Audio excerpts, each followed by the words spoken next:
Jay Johnston here. Welcome to the new Thursday night edition of the Real Estate and Money Show. We're going to be talking about death, fear, and taxes. This is episode number 36 on how it is that you can save your money, make money, hide your money, move your money, but more importantly, how to keep your money where it belongs, and that's in your pocket.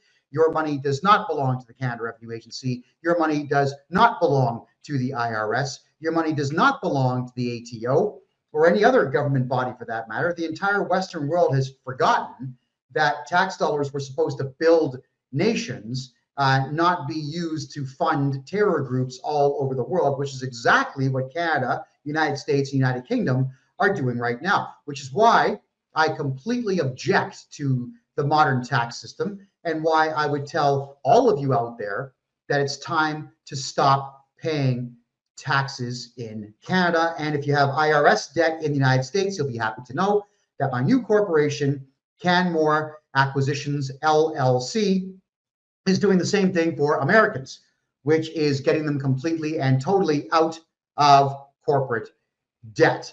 So with tonight's theme being death, fear, and taxes, again, for those who don't know who I am, my name is Kevin J. Johnston. I have been a public figure in Canada for 8 years now. I actually had to leave Canada in November of last year because the politics were just too insane. I've got a big mouth. I like to tell people the truth about how government money, banks, and finance work. So what happens when you do those things? Well, the government doesn't like you very much and they take your stuff. Quite frankly, I got tired of my stuff being taken. So here I am in the amazing country of Panama.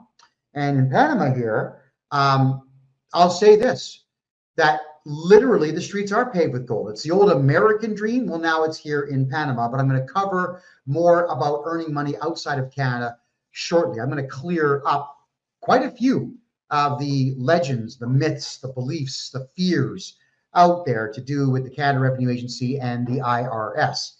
Now, before we get cracking here, full disclosure, I am not a lawyer. I am not a paralegal. I have 2 lawyers in Canada. I have 2 paralegals in Canada, and I deal with a number of chartered professional accountants across the country of Canada, all of whom agree with me that the Canada Revenue Agency is evil. But I am not licensed by any law society in Canada. I am also not a chartered professional accountant. All right. I chose not to have any licenses of any kind. Why? Well, because you're always subject to rules and rules and rules. And then when you break the rules, there's rules to appeal the rules, but not if you're of a select type of individual, like a good-looking white male, for example. So there's rules to stop you from appealing the rules in the first place. It's ridiculous. So why would I want to subject myself to any of that? I have decided it's a much better move for me to simply take my expertise and help people get their strategies built and then push them towards the law office or the CPA office to get their taxes done there. Now, as for the IRS, I think that we can all agree, America, the IRS are insane. 2 words, insane. They have well overstepped their boundaries, and the IRS now is under investigation by the securities commissions and the FBI because there's over 1,000 of their staff members have been caught not paying tax, hiding tax, getting into tax shelters, stealing tax dollars. Holy smoke. So even the tax people are stealing from the tax office, and the tax office is busting tax people. It's a little bit out of control. Considering how little value we get for our tax dollars, I suggest we stop paying. So I will be telling you in advance which country I'm talking about when I bring up the subject matter tonight. So let's talk about Canada now, because I have no experience helping anybody in the United States close up an estate. But here in Canada, I've closed up many estates. Let's cover a little bit about estates. So you know that mom's on her last legs, dad's on his last legs, whatever it might be. Mom and dad have a house and a car and some gold, some jewelry, maybe a couple of stocks and bonds here and there, bank accounts and so on. Now, what happens when the brothers and the sisters can't get along? Right? Someone makes a phone call to the CRA, the Canada Revenue Agency, and someone else makes a phone call to a lawyer, and the lawyers go, hey, check this out. Brothers and sisters that can't get along. Let's put all this into probate. Now, probate is not something that you have to do at all. If all of you get along, you could do it yourself without a lawyer, really, if you wanted to. But the whole thing here is that everybody feels that mom loved me better. And I washed the dishes 4 more times than you did back in 1986. So I deserve half the house. That is how siblings think when it comes to their parents' estate. Typically, mom and dad's bodies are still warm, and they're already complaining about who gets what. When you put a property into probate, you know what happens? The lawyer immediately assigns himself a fee with your money, I might add. He just says, well, okay, I'm gonna give myself $30,000 and we're going to charge $400 an hour on this. And every single time one of you calls a lawyer, hey, what did John say? Because I want the TV. Oh, okay. That 5-minute phone call, he'll bill you for a full hour. So by the time you actually get the house and the TV and the car and everything out of probate, you've lost about 25, 30% of the value of everything. So you want to keep lawyers out of your family affairs. Putting anything into probate is a really bad idea. But do you know who I blame? I blame mom and dad in that instance, who didn't have the foresight to realize, hey, my kids are going to fight. And I worked my ass off for 70 years to have a house. And I'll be damned if some lawyer I don't know is going to steal all of it, put it in probate, seal it all up, and take it. So I'm going to do the right thing. Now, you know what everyone thinks that is? Everyone thinks it's a will. Wills are nonsense because a will can be contested and wrapped up in the court and force everything back into probate. Wills are junk. What we need to do as families, first things first, mom and dad, you're getting older. Mom, dad, you're in your 80s, whatever it might be. You know what your biggest problem is in your 80s? Is you tend to go backwards in your mental development. It's true.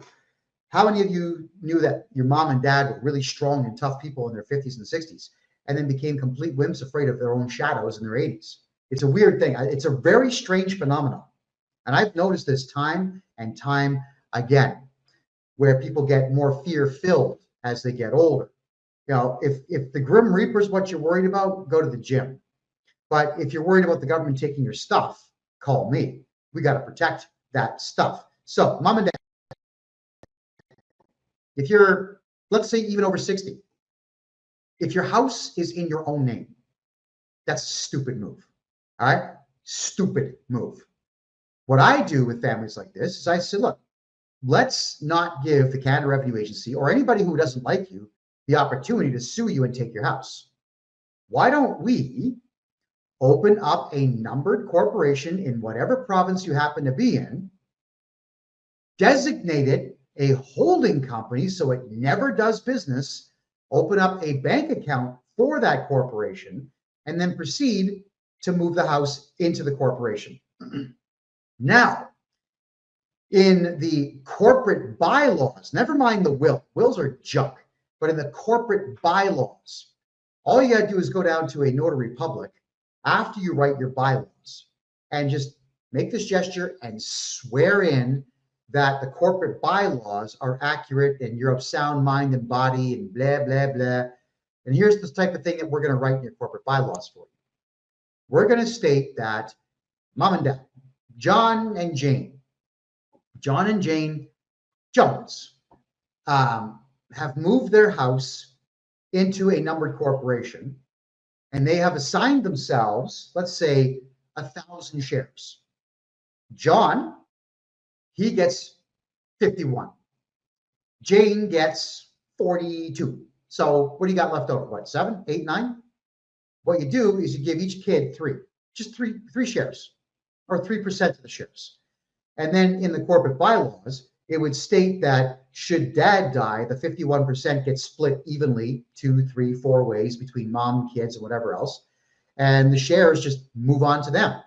The house is going to remain exactly where it is, and that's under the ownership of the corporation. So guess what, guys? There's no probate. And there's no Canada Revenue Agency sticking its nose in your business saying, oh, what's that? Dad's dead. Give me some money. Give me some money. That's what they do. They know that they're going to catch you at a weak time. So they're going to hit you when you're weak, but also threaten you when you're weak. So you make the worst possible decision going. So we get you into numbered corporations. You got to do everything through corporation. Your car should be in a holding company. Your house should be in a different holding company. And any life insurance policies you have, or any gold and silver stocks, bonds, debentures, whatever else you have, should be in another holding company. And all of those should be under one umbrella company with very strict and stringent rules on how the structure of the corporation works. Who gets the shares when dad dies? All right, so what happens when one of our loved ones dies is everybody wants sympathy. This is something I don't get this phenomenon. You call your friends, my dad died, and then you go on Facebook, my dad died, yeah, and then you shout out from the top of your roof, my dad died. Why do you do that? It's nobody's business, right? In almost every country in the Western world, no matter what trouble you might be in, legally you're allowed to have 3 full days to mourn the passing of a loved one. Take your 3 days. Like just grieve, cry your eyes out, grieve. Don't make funeral plans. Don't call the Canada Revenue Agency. Don't call friends. Don't go on Facebook and Twitter and TikTok and make tribute videos. Don't do that, right? I'll tell you why you don't do that. When I grew up in the 1970s, it was the type of thing where you'd ring someone's doorbell and they'd like, come in. They tell you, come in. There was cake, there was cookies, there was tea, there was coffee, and so on. Everybody was happy to see you. But that was a different era. That was an era when the telephone was a nuisance. Remember the dial phones, right? Remember that stuff? It was easier in most cases to walk 10 streets down and just ring the doorbell and be brought in. But now, when people are ringing your doorbell, they're looking for things to steal. They're looking for things to hold over your head. Everybody's fishing for information on you. So you don't call the CRA. Keep the death of a loved one quiet. When you've taken your 3 days to mourn, believe me, the pain's not going to go away in 3 days. But the 3 days gives you that opportunity to clear your head. And that's when you draw the absolute conclusion. Mom's dead. Dad's dead. Grandma's dead. Now I have to do what's right. Now I've got to be logical and deal with the estate. And if you haven't told anybody about the person's death, the lawyers aren't reaching out to get your place in the probate, and nobody's arguing over cars and trucks and boats and buses because you've designated 3 days. If your parents are smart, in the corporate bylaws would state this corporation cannot change hands for up to, or actually minimum 72 hours after the death of one of the shareholders. And that has been sworn in, so you can't do anything.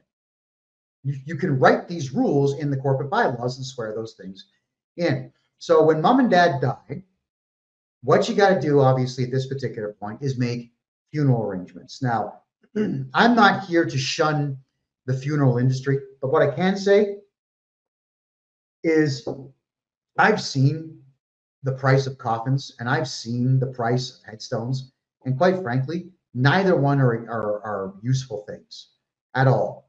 They're just not. What really are you going to do with a headstone when you're dead? Nothing. And the headstone's a marker that nobody's coming to see. They just aren't. I mean, maybe 100 years from now, someone's going to walk around and tell ghost stories, and maybe they'll look at your headstone and say, oh, look, this guy died 100 years ago. Okay, so now they'll make up some ghost story about you, but that's about the only advantage to it. Maybe some kids will go and do like rubbings. Remember when we took Conte crayons and went with onion skin paper, and we bring it back to class, and okay, so maybe your name will appear on some grade 6 student's project. It's pointless.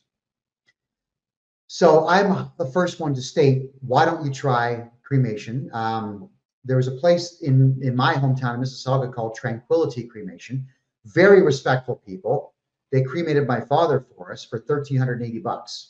That's all that it was at the time, and that's 2008.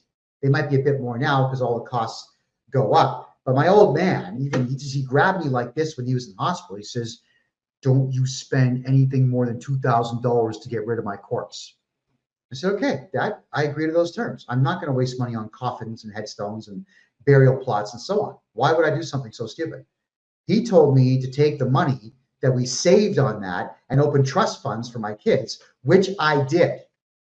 So that was my father being responsible and making that demand of me, because he knew out of every single member of the family that I would be the one to respect that wish. And I did. So we got my father cremated. Now, and then we had ourselves a good chuckle about it. I said, Pop, check this out. You're telling me to get you cremated, all right? It's going to be about $1,380. But the province of Ontario, because they've got laws concerning the burial and disposal of human bodies, they have so many rules, they actually have to give you $2,500. I said, "Pop, I'm making almost $1,200 on your corpse. Could I find 25 more? Yeah, let's make some money here." And he's laughing. We're the two of us are laughing together. You got to crack jokes in your last days. You got to keep it light. Well, unfortunately, now, and I love my mother, so I'm not bashing my mom. This is not a woman bashing thing. But my mother, when she was bawling her eyes out, did not listen to a word my father said prior to his death, didn't listen to a word I had to say. 2 hours after my dad was dead, she's just screaming. She called the Canada Revenue Agency. "My husband just died. Oh my God, I don't want to go to jail." This stupid notion that you can do prison time for not closing up a dead loved one's estate fast. So the Canada Revenue Agency thought, "Oh my God, this is great. This woman called us. Oh, how stupid can you be?" And they sent her an assessment for $25,000, and she paid it. She just paid it. You have to. Yeah. How can you be, at the time she was in her 60s, how can you be alive for over 68 years and not know that you don't have to do these things? You need to have enough self-respect to know your rights. So I had to deal with it. I got the money refunded because I told them I'm in charge of the estate and it hasn't gone to probate. I lied. I lied saying it was going to go to probate. It wasn't. But I said that's got to get returned immediately because I'm calling the cops. You're going to get charged and you're going to jail. And they apologized. And I said, "You see, Ma, now let me handle this." And she goes, "Yeah, I understand." And then as soon as my back was turned, she wrote another check and paid them again, because she was not willing to accept the fact that I was right. She was so afraid of the government that she screwed up her mourning time and screwed up my mourning time. I wanted to mourn my father, and I couldn't because I was now dealing with the CRA. So if you have a family member who's like my mother is, and I know a lot of you do, take their credit cards away from them. I'm serious. Take their bank cards away from them. Declare them temporarily mentally unfit to handle anything and take over the estate yourself. You have to deal with these things. You cannot let people's emotional states destroy your capacity to keep what's yours, because it's yours. It's not the Canada Revenue Agencies. It's not the IRS's. It's yours. So if your parents or you have a house and whatnot, and you want to make sure that everything's taken care of, move the property into a numbered corporation. So even if someone does slip up and call the Canada Revenue Agency saying, "Oh yeah, my dad's dead," doesn't matter, because all he has is shares that you don't have to tell them about. You do not have to report the structure of a numbered corporation or a holding company to the Canada Revenue Agency. Why would you? The Canada Revenue Agency are not smart people. They are not a police force. They do not have the ability to arrest you. They do not have detectives that work for them. They don't know jack. They know nothing about you. The only time that they ever hit you up with fees and penalties is when you tell them how much money you make. Yeah, it's you. You're at fault. If you've done a tax return, especially incorrectly, it's entirely your fault that they know what you have. So, death. You're going to die. All of us are. Protect your assets in advance by moving investments like collector cars, condominiums, cottages, houses, condos, whatever you have, into holding companies. This is what I set up for people. On a daily basis now, we are setting up corporations and holding companies for people. I give them the instructions so they can save a bundle of dough without going through lawyers to get everything moved into that corporation to protect it. And then I personally write their corporate bylaws for them. And then I send them over to a notary public, swear the document in, and now it's just like you swore it in court. And it's only 25 to 35 bucks. Notaries on the high end, I think the highest I've ever seen is 50 bucks. And on the low end is between 15 and 25. Anything in between 15 and 40 is fair to get a document notarized. So get it notarized. I want to say that if any of you out there know that members of your family are ill, you need to start making the judgment call in advance as to who's actually going to be a hindrance to the closing process of the estate. Who's going to bawl their eyes out and go blab to everybody? Get control of that individual. Who's going to be the one that screws up the finances and believes that they have to do things? Take everything away from them. Stop them dead. Get a court order if you have to keep them away from it, but you cannot let the stupid people in the family, and not every human being is smart, by the way, so you got to keep the stupid people in the family away from the settling of the estate. So if you have the house in a numbered corporation, great. If the house is not in a numbered corporation, you're better off going to a third-party arbitrator who's not a lawyer than you are going to a lawyer, because you don't want to pay lawyers' fees to close up your dead loved one's estate or to transfer homes into your name. You just don't. Also, let's say both your parents die at the same time. Do not move the house into your name. You've got 30 days, so take your time. You got 30 days to just state to the properties branch of the province, hey, mom and dad are dead. We're going to move the house into a numbered corporation. Give me 30 days. They'll say, okay, call me. We get your numbered corporation opened up and we move the house into that corporation. And if you do it my way, you don't pay tax when you do that. And there's a trick to it. I can't discuss it here because you know who is going to contact me. So, but if you have any issues with it, you contact me privately and we can get that done for you. Now, mom and dad died. Let's assume there's no fear of any particular government institution. And the only one that people really are afraid of is the Canada Revenue Agency. First things first, mourn, relax. You gotta bring it down. Next, you do have to see the will. So if you are aware of who the lawyer was or the paralegal or the law firm was that put the will together, you have to go and see them, and you have to serve that law firm a legal letter. Type it up yourself, get it notarized. 25 bucks. Serve the law firm saying that we need a copy of the will, but you are not to put the property into probate. We do not retain you. We do not wish to work with you. Release everything immediately. Now, that's what you do. And then you get a copy of the will, and you can start to do this stuff yourself. Please don't involve lawyers. It's just, unless you've got a maniac brother or sister who's a drug addict, and you know they're going to sell the house and buy booze or drugs or whatever else, keep that person away. It may have to go into probate at that point, and then you may have to make an argument in the court that your brother or sister, the cocaine user or whatever, is just simply unfit to make any decisions so that you could try to take it over. I hope that's not the case, but in some cases it is. So you serve the lawyer and tell the lawyer you want the will, and then hopefully, maturely, you can have some nachos, have a beer, coffee, whatever your preference is, and sit down at a table and have a conversation like adults. Here's the will. Read it. And then pass it over to the next person. Have them read the same thing so that everybody's clear on what's in it.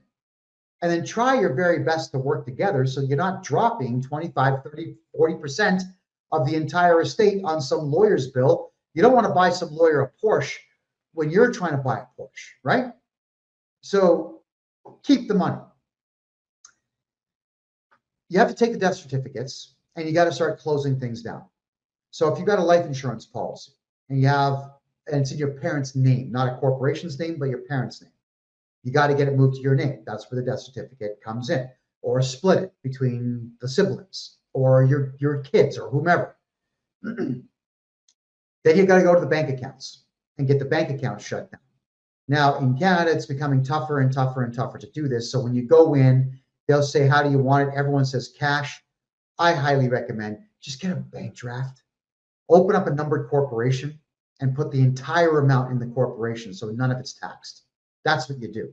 You don't want to be taxed on it. The CRA, if you tell them, oh, hey, guys, mom and dad died, they had 2 houses and $290,000 in the bank. CRA, boom! I guarantee you letters are going to show up within 2 or 3 days. We have assessed your parents' estate. Like, it's almost like, we've assessed your parents' estate. Yeah. And yeah, your parents have been assessed at $90,000. Yeah. And if you pay the $90,000, guess what they do? They're going to reassess that and send you another bill for $20,000, $30,000, $40,000. You pay that, they send you another one. So, everybody, the Canada Revenue Agency, you don't contact them. Your dead parents or your dead loved one, whoever it might be, if you're collecting all of their money, their life insurance policies, their assets, their safety deposit box, their house, their car, their condo, the collector vehicles, the plane, the helicopter, the boat, the trailer, the grass, the jewelry, the Rolex, the toupee, whatever they happen to have, you get it all first. You move it all away from the ownership of the estate, of the parents' names or the loved ones' names. And then say nothing to anyone about it. And then you might say, but the CRA, I've got to do taxes and close my parents' estate. Says who? Says who? Have you read the Income Tax Act? Have you read the Excise Tax Act? Have you read the CRA Act? Have you read the GST Act? Says who? Who says that you have to do taxes for a dead person? No, it wasn't me. I'm telling you that you might want to do them, but not because you have to, but just because one day when you do them, they don't bother you anymore. Do you know how long you should wait before you contact the CRA to let them know that your parents are dead or your loved one is dead? Would you like to really know the answer? I bet you would. 3 years. You wait 3 years. Then you file your parents' final tax return. And you put their name, their social insurance number, 0, sign it, send it in. With a letter, very simple letter. Mom and dad are dead. Here's a death certificate. Don't ever call us again. Send it in. Now you have protected everything that your loved ones, your parents, grandma, whomever, have worked their entire lives for. You contact the Canada Revenue Agency last, not first. There is absolutely no law that the Canada Revenue Agency has at its disposal to force you to do a dead man's or dead woman's taxes in any short period of time. Not one. Trust me, I've been studying this for 40 years. Close your estate, get the money, get the house, get the car, get everything, divide it up evenly as per the wishes of your folks. Wait 3 years, do the final tax return, and then it's all over. I'm floored. I'm disappointed in most cases where grown men and adult women cry their eyes out because the Canada Revenue Agency says we owe money. Or we can't do that because the Canada Revenue Agency might find out. And, you know, they're going to look at our bank records. Yay. Why do you think this way? At what point did you ever read for yourself that the Canada Revenue Agency has access to your bank account records? At what point did any of you ever read that the Canada Revenue Agency has investigated you specifically for anything? At what point did any of you read that the Canada Revenue Agency has a detective force? Well, you haven't. First off, not very many people out there read the law. They don't read the tax acts. I don't know. I'm always fascinated by law and just how poorly written so many of them are, that allow we the people to win if we choose to fight using their own laws. I'm not even looking for loopholes. I'm just abiding by the law. So what I'm trying to say here, even though I'm being a little facetious, is none of you have read that the Canada Revenue Agency can force you to do anything, because it's not written down anywhere that the Canada Revenue Agency can force you to do anything. They can't. Voluntary, voluntary, voluntary. If you remember that word with the CRA, everything is voluntary with the CRA. If you remember that and you stick to it, you're going to be okay in life. Quick rules so you don't fear the CRA. Oh my God, I haven't done my taxes in 8 years. What do? Okay, you call me, and within 2 weeks, we'll do your taxes for 8 years. I guarantee you, if I'm doing your taxes properly, I'm going to look at every single thing that you've got, and I'm going to find you every single thing that we can do to have your tax returns go in at the minimal amount. You are allowed to estimate your earnings. If you really don't know how much money you made in 2013, but you haven't done your 2013 tax return, then we are going to guess. Do you know why? Because we're allowed to. Estimated earnings. That's actually in the tax acts. Estimated expenses too. You can guess. Like off the top of my head, that's the best that I can do in the way of recollection. Why? Because a fire destroyed my files. Why? Because a flood destroyed my files. Why? Someone broke into my house. They thought they were taking my computer. They took my files. Why? I just didn't feel like keeping files. Why? Kevin J. Johnston stores all of my files in Panama, right? You're not obligated to show them your files. So what I'm saying to you here is don't fear them.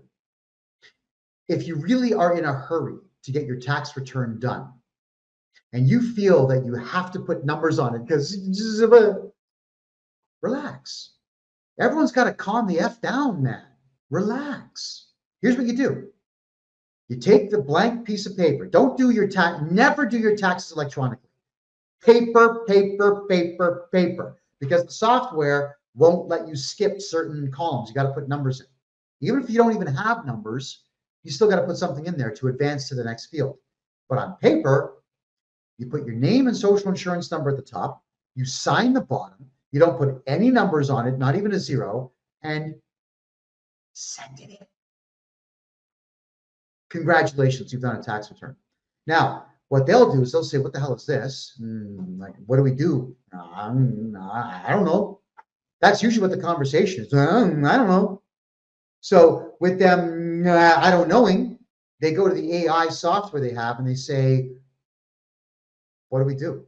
And the AI picks a number, writes a letter, and sends it out for mail. And the AI will say, our records show that you owe $26,200. Then the next sentence in those letters always says to you, you must pay this amount or respond to this letter in 14 days, or we will take legal action. Nobody ever sees the second half of that sentence. You must pay this bill by, or within 14 days, or respond to this letter. Now, which one do you think is cheaper? I would think responding to the letter saying, hello, dear CRA agent, my name is John Smith. You lied. I do not owe these taxes, and I'm going to appeal your decision. Now, if you don't feel like doing this, if you don't want to be confrontational with the CRA, call me, Al, at kevinjjohnston.com, book your consultation. I go to war with the CRA. I hate these people. I'm very proud of what I've done this year. I got 2 women to quit working for the CRA this year because I hounded them so much. And I hounded them legally with legalese because they were being completely insensitive criminals. They were breaking the law as they were doing their job. And they thought it was too stressful to deal with this guy who's made the front page of every newspaper in Canada because the government doesn't like him. I'm very, very proud of that. And I plan to have more CRA agents quit. I plan to hound them more. I plan to be more vicious for 2025. My goal for 2025 is to get 100 Canada Revenue Agency agents, losers, arrested. That's what we're after. We want them in handcuffs. And then we want to publish their names and addresses and everything else, stating to people that, you see, the law applies to them too. I hate the CRA. It is an overwhelming, overriding hatred. It's not just a little bit of disdain. It's not just a little bit of contempt. I loathe them. If I had it my way, I would walk them all to the gallows for crimes against humanity. That is how much I despise them. So when you're hiring me to deal with your tax concerns, you're hiring 40 years of rage, because they destroyed my family's lives back in 1983 by lying, intimidating, lying some more, intimidating some more, lying some more. They lied to my parents, who never questioned anything, old school people, and it cost them 1/3 of their net worth, 1/3 of their wealth, because they cooperated with the CRA, which, when you are my client, we will never do. So this fear that all of you have about the Canada Revenue Agency, you got to let that fear go. They are not police. They do not have detectives who work for them. The only way for the Canada Revenue Agency to have you charged criminally for tax evasion is they have to prove fraud. Now, there's only one way for the CRA to do that, and that is to audit you, and then the auditor goes through everything and says, I think that you committed fraud. So we're going to take this report to the police, and the police are probably not going to listen to them, and try to charge you with fraud. Okay, but what if you told the auditor no? Oh, you didn't know that?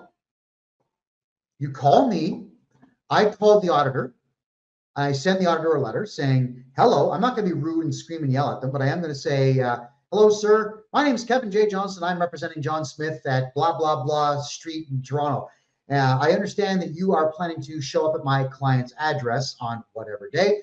I'm calling to let you know that we are canceling the audit. We will not cooperate with it. You are not to go to my client's residence or my client's place of business or church or arena. I have faxed you earlier today a list of all the addresses that you and the entire CRA are banned from. You are not to go within 100 meters of my client. If you do, we will call 911 and report that my client's life is in danger. Do you understand? It's usually along those lines. And then the auditors tend to be, you don't have to be so aggressive. Well, I'm not being cruel. I'm just being direct. I'm telling you. You go to the client's house, you're getting charged.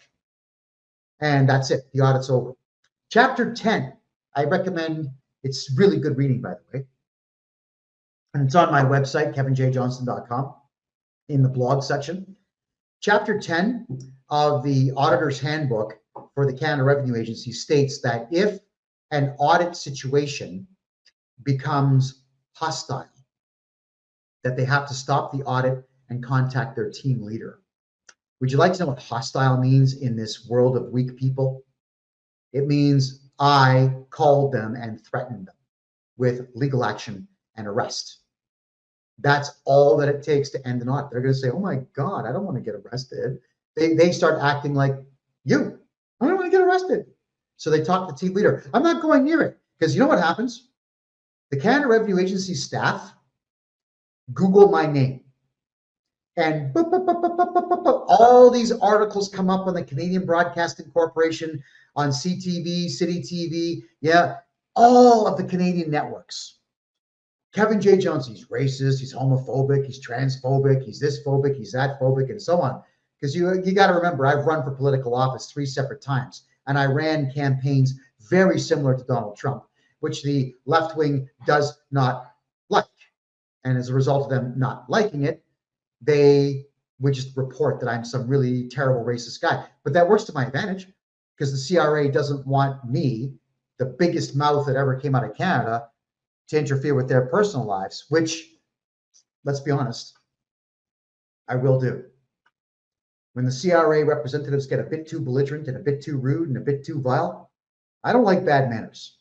I really don't like bad manners. I'm one of those. I'm always polite. I'm always diplomatic. I never go to violence unless it's the absolute last option open to me. I would much rather shake hands with an aggressor at the end of the aggression than be in a bloodbath with them or a fist fight or in the back of a police car because I've knocked them out cold. I don't want to be in those situations. I'd like to negotiate politely.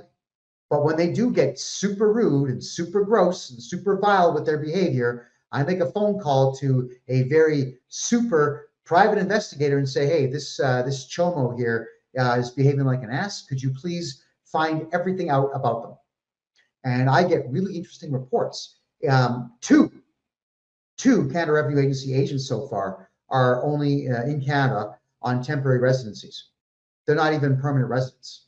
That's how desperate the CRA is to have bad people working for them. So I will. I am the only guy in Canada that wants to go to war with the CRA. I love the fact that the CRA hates my guts.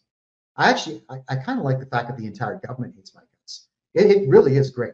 And I'm glad the left wing hates my guts because they can't wait to tell the world about it. And just think about all the free advertising that Canadian left wing nuts have given me. It's wonderful. It never ends. The next 3 weeks are booked up for me because of left wingers complaining about how horrible I am. It's marketing. Donald Trump, he suckers everyone out there. He suckers you into criticizing him. It's all free advertising for him, and he knows it.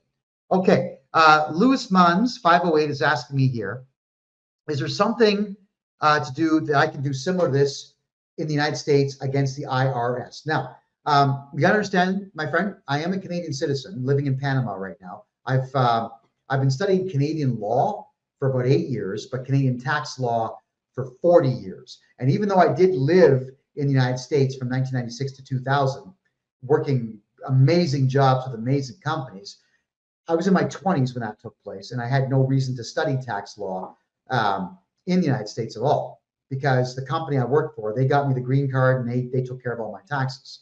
But if you have an American corporation, I can buy it from you if it has IRS or state tax debt. That is what I do. That my biggest moneymaker is me buying corporations from Canadians and Americans that have tax debt. And the way that it would work, my friend, let's say, for example, your American corporation has $100,000 of tax debt between the IRS and the state and the county and the region and the city and everything else. You would sell your corporation to me. I get your entire company, all the stock, all the shares, all the debt, and all of your assets. And then what you do is you buy your assets back from me for 10% of the value of your debt. So imagine you pay me 10 grand, you get to walk away from your entire IRS debt. And it's the same thing in Canada. You can walk away from the CRA debt. The following taxes in Canada, if you do this with me, I get rid of corporate income tax, payroll tax, CEBA loans, CEWS loans, CERS loans, repayable grants, GST, bank loans, corporate credit cards, leases, private contracts, all of that debt goes away. I haven't studied American bankruptcy law, so I'm not the right guy to ask on that. But I know Canadian bankruptcy law incredibly well. And a lot of people, your friends, but never go to friends for advice, okay? Just don't. Because you won't be friends for much longer if you take their advice about bankruptcy. Personal bankruptcy in Canada is extremely easy to do. Personal is easy to do if it's your first 2 bankruptcies. Your third one is just medium hard, not that hard. But your corporate bankruptcies in Canada are incredibly difficult.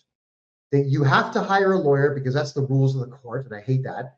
You'll pay about $70,000 for a lawyer to then tell you that there's a very good chance that you will not be discharged from all of your debt.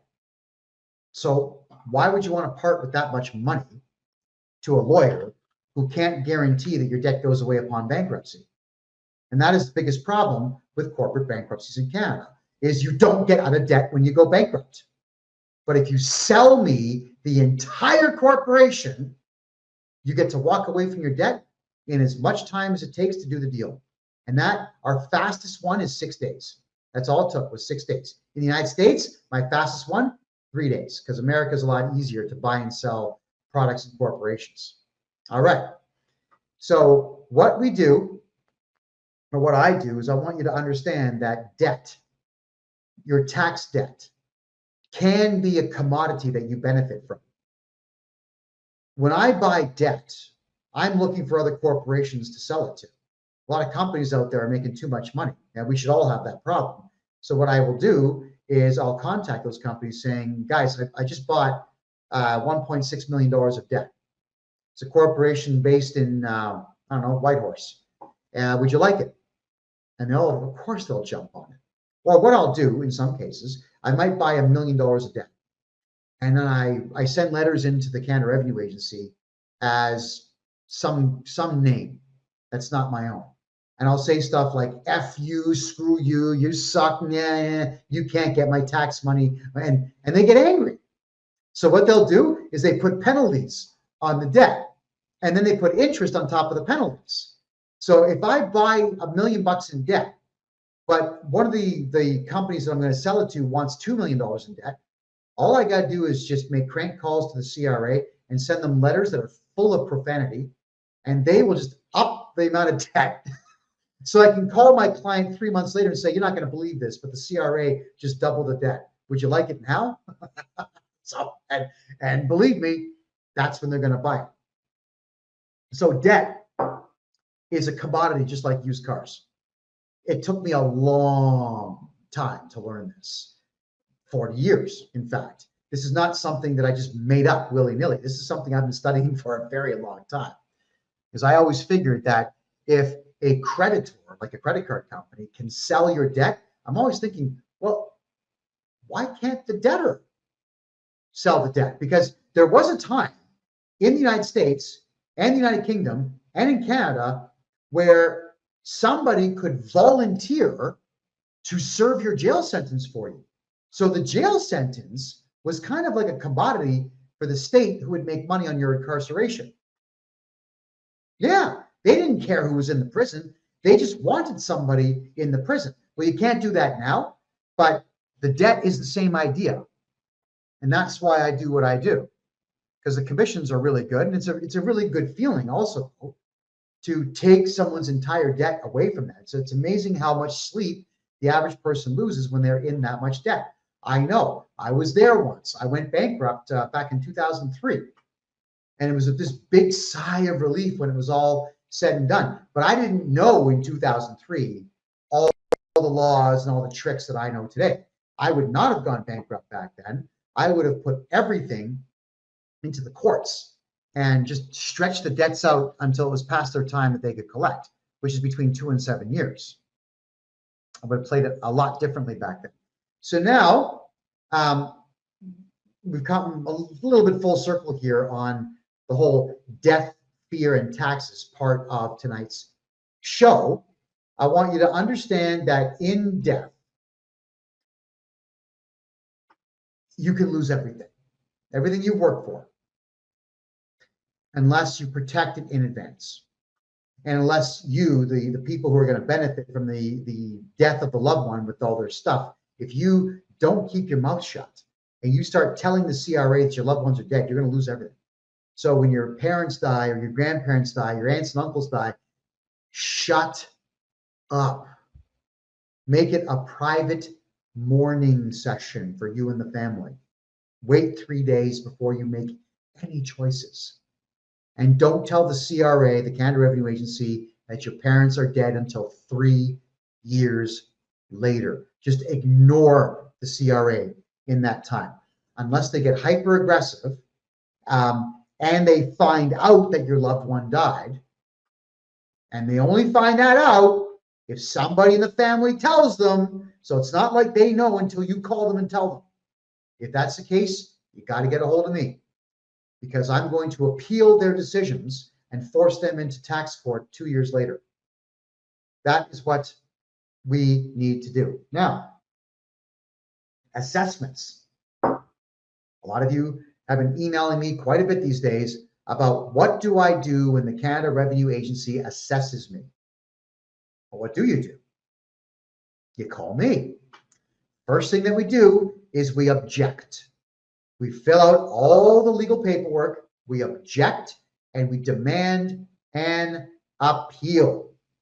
And then we wait a little bit, but every single month, we're going to demand disclosure. They're not going to give it to us. Every single time I go to tax court now, we win. You know why? The CRA either doesn't show up or they don't give us any disclosure. In Canadian law, in Canadian case law, I'd like all of you to look up the case of R versus Stinchcomb, Stinchcomb, R.V. Stinchcomb. In that case, there was a criminal charge, where Mr. Stinchcomb was found guilty, but he wasn't given disclosure to properly defend himself, so he appealed the case and he won. So from there on in, you have to have full disclosure for any court case or any tribunal in Canada. And if they don't give it to you, the case gets thrown out for non-disclosure. That's what we do here, everybody. It's their rules. It's the court's rules. I didn't write them, but we play by their rules. All right, so that's how we do it. You get an assessment, you contact me, we appeal it, and then we redo your taxes. Because their assessment is only based on a guess. It's an arbitrary, random number that a computer selected for them and sent out a piece of mail to you. Now, I got to address something very major here. Everybody should share this video right now, because what I'm going to tell you about the Canada Revenue Agency, no other accountant in the history of the country has ever said this, because they're not brave enough to tell you the truth. So start sharing. All right, everyone on TikTok, come on, double fingers, just keep tapping, get the likes going. Everybody over here on Kick, same thing, tap, tap, tap, tap, tap, tap. Let's get the likes going.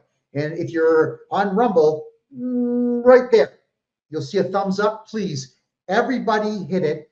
Share this out, because what I'm going to tell you right now, you must know, and you must live your life according to this information that I'm going to give you right this minute. All right, let's get going here. Come on, Rumble. I don't see enough likes. Let's get going there. Come on, everyone. I've been giving you guys free information for 8 years. The least you can do is just tap that like button so that the algorithm picks it up and forces it to the homepage. And yes, for those who missed tonight's show, it's going to replay all weekend long. All right. So whenever I do my Thursday night show, we do it live. It's always at 9 p.m. Eastern time on Thursdays. And then at midnight coming into Friday, it starts playing, and it stays playing for the full weekend, all the way until Tuesday morning on Rumble. Just type in freedomreport.ca and you'll be able to find the show. Thank you to all the people who just joined me right now. My name is Kevin J. Johnston. I am a podcaster and I am a tax expert. I've been studying Canadian tax law for over 40 years, and I help Canadians completely and totally annihilate their tax bills by telling the Canadians and Americans the truth about how their respective tax agencies actually operate and what your rights are and what the law is that protects you and stops them. Now, I got to tell you this. We're almost at 8,000 likes on TikTok. Can we just keep that going, folks? Can we just keep tapping that, please? Let's get it ramped right up. There is something that the CRA does, which tells all of their staff how easy it's going to be to get money from you. It's sinister, it's sick, and it should absolutely be illegal. But for some reason, it's not illegal. In Canada, with the Canada Revenue Agency on their computer screens, you have a 3-digit number attached to your name. It's called the sucker index. At least that's what I call it. They call it the client index. No, it's the sucker index. If the Canada Revenue Agency sends you a letter and you phone them, I am so sorry about this tax bill. Oh my God. Oh, boom. Your sucker index goes up. The number gets higher. If they send you a letter saying that we have assessed that you owe us $6,000 and you pay $6,000, your sucker index goes way up. You know what's going to happen after you pay that $6,000? They're going to giggle and so on. And the AI software that the Canada Revenue Agency has is then going to turn right around and send you another assessment. Maybe something small, like maybe $500, $600, $700. And if you call, oh my God, I'm so sorry, I thought I paid you. Boom, your sucker index goes up again. And if you pay that second assessment in the same year, woo, it goes up again. It's from 000 to 999. Every time you respond to the Canada Revenue Agency with an apology or tears or fear, your number goes up. Every time you pay them, your number goes up. If you pay them in advance, some people do this. They pay the CRA in advance. Congratulations. You're going to pay them forever. If your sucker index with the Canada Revenue Agency is over 900, they are going to assess you 3 to 5 times a year. I've read the documentation. I can tell you it's true. 3 to 5 times a year. And then they'll go ahead and they'll threaten you, and you'll probably cave in, and you'll pay them money 3 to 5 times a year because you're afraid. It's worth being afraid. It drives me crazy. All of you who do this are probably working under the idea that the Canada Revenue Agency can put you in jail for something, and they can't. You might all think the Canada Revenue Agency is coming to your house to take your car and take your house. They can't. You know why? They don't go to court. They don't make money if they go to court, so they don't do it. It's cheaper. It's cheaper for them to just threaten you. And because they threaten Canadians, the Canada Revenue Agency is making between $280 and $400 billion a year off of just personal taxes in Canada. Never mind corporate taxes, never mind goods and services taxes, never mind tariffs, never mind airport tax or road tax or liquor tax or cigarette tax, never mind all that. Imagine $280 billion, that's a low number for the Canada Revenue Agency. In a population of only 40 million, with 11 million people right now unemployed, how in the hell are they getting that much money? It's because you're voluntarily handing it to them. So you got to keep your sucker index low, man. You do. My sucker index is 000. When they see my name, they think, gosh, it's a Kevin J. Johnston guy. It's that racist guy on CBC. It's that racist guy or that homophobic guy on the radio. Oh man, I'm not calling him. Well, they know what they're going to get. They're going to get me keeping them on the phone, recording the conversation as long as I can keep them on the phone, asking them every single solitary question I can to make them look like the idiots that they are. So they don't call me for any personal reasons, and I haven't paid income tax in 24 years, and I won't.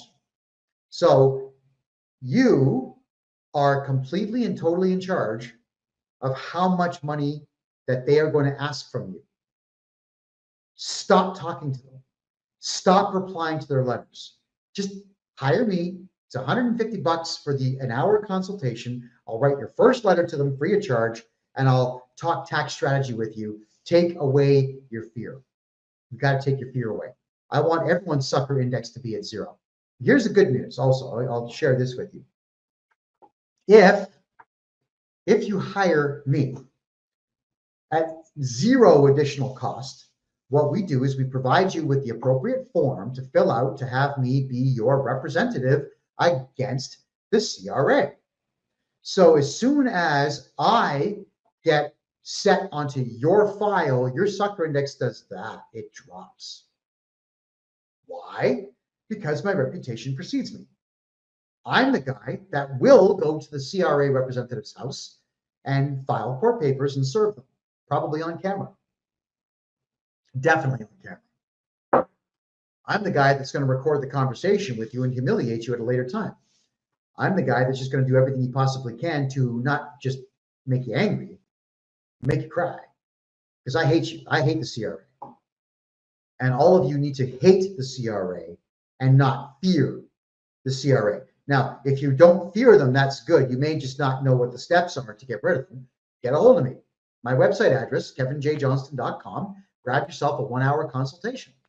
And we're going to go through all this. And we'll cover personally, one-on-one, mano a mano. You can record the conversation if you want.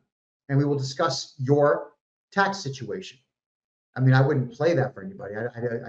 I wouldn't tell anybody what your personal tax situations are.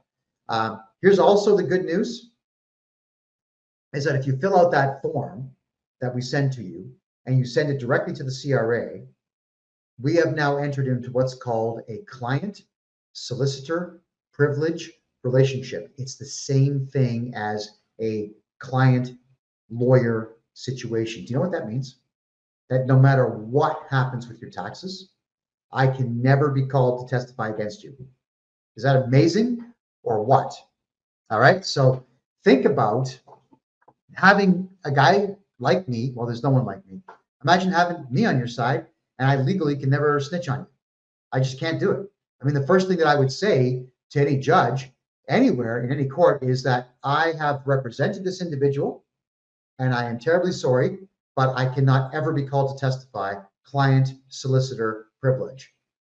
The judge will say, you may be excused, Mr. Johnston. And that is where it ends. So you have to put yourself in the dominant position with the CRA in that you're not going to cooperate with them. You've got this guy here who hates them, who won't cooperate with them. We will do your taxes our way, not their way. And we're going to make sure that we're not snitching on you. You're not going to snitch on yourself. All right. So I really cannot stress enough that you got to stop talking. Everyone talks too much. You have the right to remain silent. That does not mean that you are being detained. It means that you've got the right to shut up and not share any personal details that will be used against you to take money from you in the future. Yeah, like a lot of you are starting to realize that you don't have to talk to cops. You just tell the cop, am I being detained? Oh, okay, if that's the case, I want my lawyer. And shut up, stop talking. Don't give them any reason to be able to charge you with something. CRA, same thing. They call you. I'm sorry, you can't talk to me. Kevin J. Johnston is my agent. Phone him. Here's his phone number. Don't call me again or we're calling the cops. Hang up the phone. You got to put yourselves in that kind of a position where the CRA is afraid to call you. Now, let me tell you something about the people that work there. They're all cowards. They're cowards. You know, a lot of them will say things like, I'm a really good person. I'm just doing my job. I don't mean to hurt anybody, but I'm just doing my job. Well, you are hurting people. I don't care that it's a job. You're hurting people. Hitler used to pay people to cut human beings in half. That was a job. They were hurting people. It's not a good job. And you should be punished to the limit of the law when you do your job and you break the law doing it. Or when your boss says, break the law, and you do it. You arrogantly believe that you can break the law because someone else tells you to? I mean, if your boss walked up to you and handed you a pistol and say, shoot that random guy in the head, would you do it? I think some people would. Don't do what you're told when it's going to get you in trouble. I'm not really a fan of Dr. Phil at all, but he did an experiment that blew my mind. And the experiment was to see how easily led people were to do with anything. So they put a guy in a security guard outfit. These are actors. And the one actor is standing in handcuffs, and the security guard's holding a fake cattle prod. It didn't actually have any shocking power to it, but it made sparks. And the guard says, I have to go get the police. I've just detained this guy. I need you to hold this cattle prod, and if he moves, I need you to zap him. And people did it. So the actor who's wearing the handcuffs, he'd start to hop away slowly, and people go, And then when they were asked later on, why'd you do it? Oh, because the security guy told me to do it. The security guy, he told me to do it. It never entered the people's heads that this could be a real human being with a pacemaker, and now you're going to put a cattle prod through their body and zap them. You shut down the pacemaker. At minimum, you're getting manslaughter. Realistically, second-degree murder, because you were consciously zapping somebody with a weapon. How stupid can you be? And that's the type of excuse and the type of people who work for the Canada Revenue Agency. I'm just doing my job. My boss told me to do it, so I'm going to call people and harass them. And I'm immune because I work for the CRA. And then when I tell people, you're immune to nothing, and you're getting on my nerves, and if you like, I can track you down, and we can serve you a summons to appear in criminal court at your home on camera. And when I do that, believe me, the whole world's going to know your address, because I'm not going to hide it. Why would I? The person got arrested, breaking the law. The summons has their name on it. It's a court document. It's a public document. I can publish it legally. So I want everyone to understand that these people are stupid. The Canada Revenue Agency people, they're dumb. They honestly think that they can do these things because their boss or their team leader says they can. And you're falling for it. And I'm asking you not to fall for it. Please do not fear the Canada Revenue Agency. Call me. Get a hold of me, and I'll go to war with them for you. If you think while watching this show that I might be a bit too obnoxious for you, fine. Here's what you can do. Call an accountant. Let's say you got to get your taxes done. Phone an accountant and just say, hi, I'm looking to get my taxes done.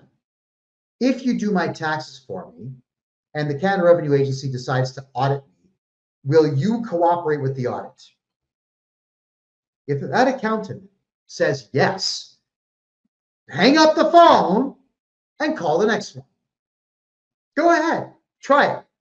I bet if you call 20 accountants, all 20 will say, oh, well, of course we will. You have to obey the CRA. That's what they're going to tell you. You know what else they're going to say to you? Well, if we don't cooperate, we could lose our license. Do you know accountants believe that the Canada Revenue Agency can take their license away? Yeah, they actually believe this. The CRA has no capacity to remove a CPA's license or an accountant's license or a paralegal's license or a lawyer's license. They cannot remove your license. They are not an authoritative or judicial body. They are losers. That's all that they are. They are funded by the federal government, but they work at something called arm's length from the government. And that way, the federal government gets plausible deniability when CRA staff break the law. Because, well, they don't actually work for us. That's what they'll say. Yeah, you know, they're a wing of the federal government, but they don't actually work for us. And that's how the Fed protects themselves. So the only person that screws you with the CRA is you. I need you all to stop talking to the CRA. All right? It's a headache for me sometimes, because I do get phone calls from clients of mine, and I'm not mocking them. And I am eternally patient with people. Eternally. But it can be a little aggravating sometimes because I know the stuff and I know that you don't know. So when you are a client of mine, I will always treat you with respect. And if I have to repeat myself 25 times to get you to understand, I will. But you are going to have to make a decision. By the time we've gone through the same thing over and over and over again, you got to make a decision when you hire me to do your taxes for you. Is decision number one, do you want your sucker index to be high and pay the CRA 3 or 4 times a year? Or B, do you want to never pay them again? And I'm not going to tell you what choice to make, by the way. I give you all the options and you decide. All right. I'm just answering a quick message here. All right, so let's have a quick peek at your questions here. All right. Gloria is asking a really good question. Will they not contact the people you sub work from? Yeah, yes, they will, but you have rights. Chapter 10 of the Auditor's Handbook for the Canada Revenue Agency states to a CRA representative, if you go to the owner of a business and he won't cooperate with the audit, go to his spouse. It actually says that. Or go to the business partners. If they won't cooperate, go to the staff and threaten the staff. If they don't cooperate, go to the suppliers and threaten the suppliers. If they don't cooperate, go to the customers and threaten the customers.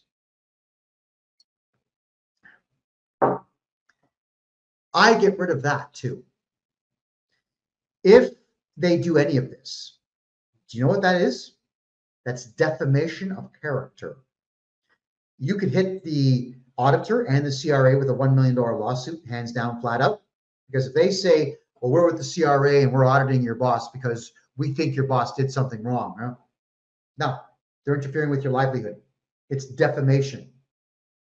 You also have the right to tell your staff, hey, everyone, the Canada Revenue Agency has lied, and you serve a legal document to all of your staff, and you tell the staff, if any of you speak to the CRA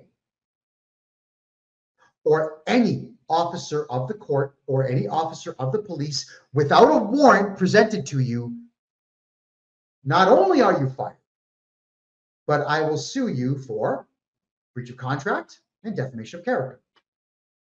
So your staff, your staff might think the CRA can arrest them. You have to educate the hell out of all of your staff.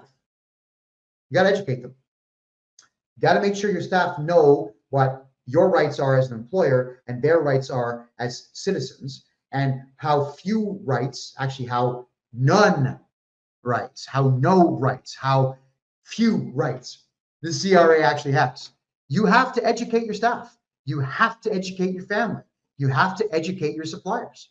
You have to educate everybody who makes you money that you will not cooperate with the CRA. You cannot let them do that. So yeah, the CRA, the chapter 10 of the handbook teaches auditors how to be sneaky, conniving snakes in the grass. But when you issue the defamation notice and the no trespassing notice, and you also warn them that you now feel threatened, they have to back down. And then you hire me. And then I go to battle with the guy if I have to. Oh, absolutely. You know, what I could do even is I could tell the CRA representative, I tell you what, I have all my clients' files. I have them here in Panama. Get on a plane and I'll let you see them. You know they're not coming here because they would have nobody to protect them while they were here. And you also know I've spent the last 6 months in this amazing country here in Panama building relationships with the government and the police here. So if I was to tell the police, see that guy there, criminal, cops will arrest him, put him on a plane, deport him, ban him. It wouldn't take much. It's different here.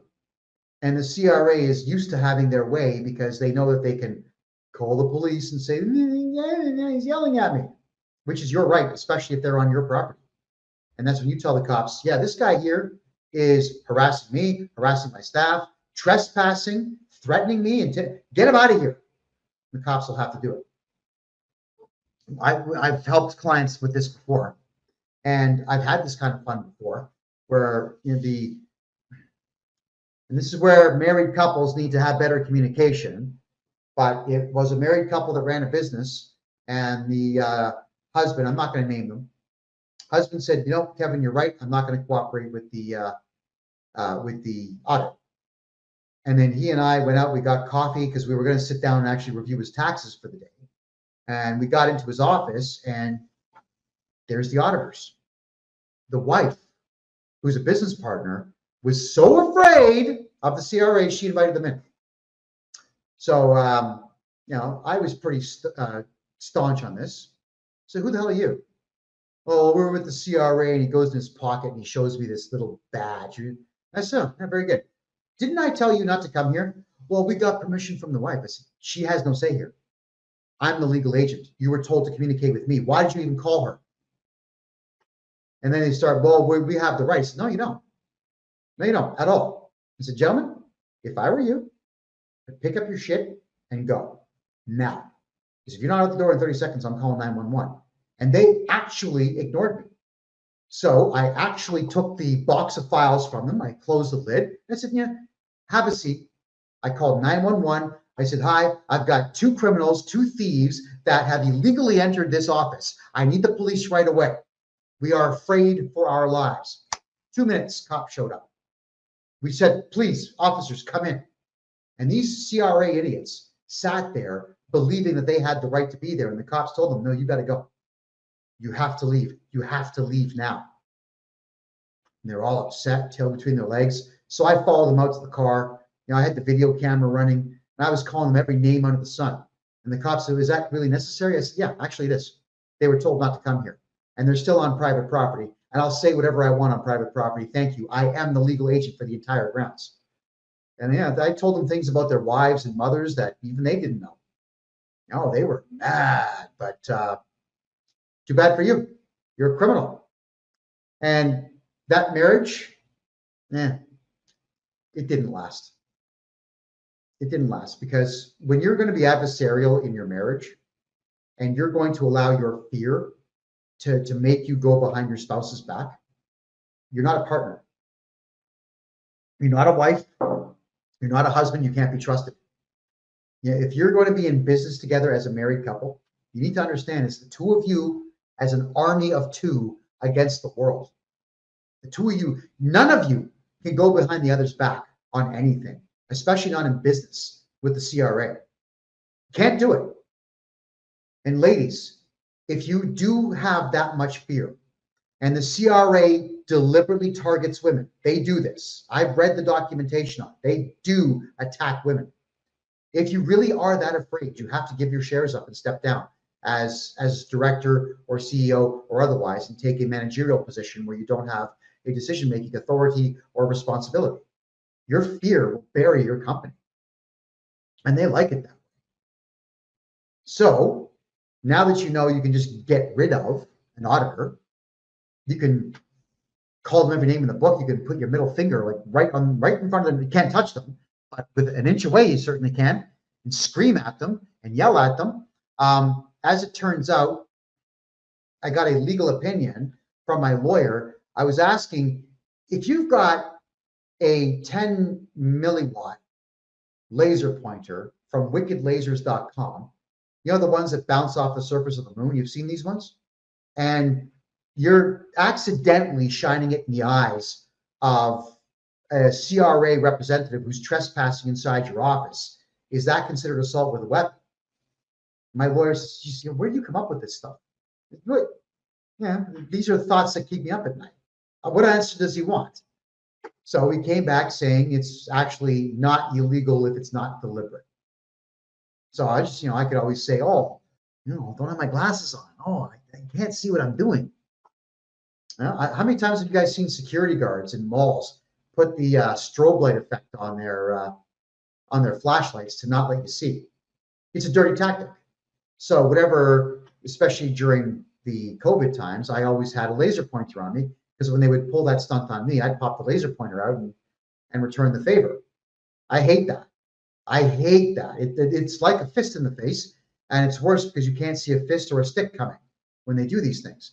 So I did all of these things to irritate the CRA staff to prove to my clients, plural, they have no power. Don't cooperate with them. You don't cooperate with the CRA. I had a conversation, and I'm not going to get into the reason why this conversation took place, but I had a conversation with the regional director of the CRA for Ontario Southwest, which would be pretty much from Toronto to the Detroit border. And I asked the guy a series of questions. So, he's been around for 45 years in the CRA, he said. And I asked him, can you do jail time for owing money in Canada? No. Can you do money for not doing a tax return? No. Okay. Well, what do you do if someone refuses to do a tax return? He says, well, we might ask a judge to order you to do your taxes. Okay. So remember what I said earlier in the show? If they get a court order where the judge says you have to do your tax returns, name, social insurance number, signature, no numbers, send it in. Congratulations, you've now met all the rules within the court order. That's as far as their power is going to go. Then I asked them, and I knew the answer, but I wanted this guy to say it himself, which he did.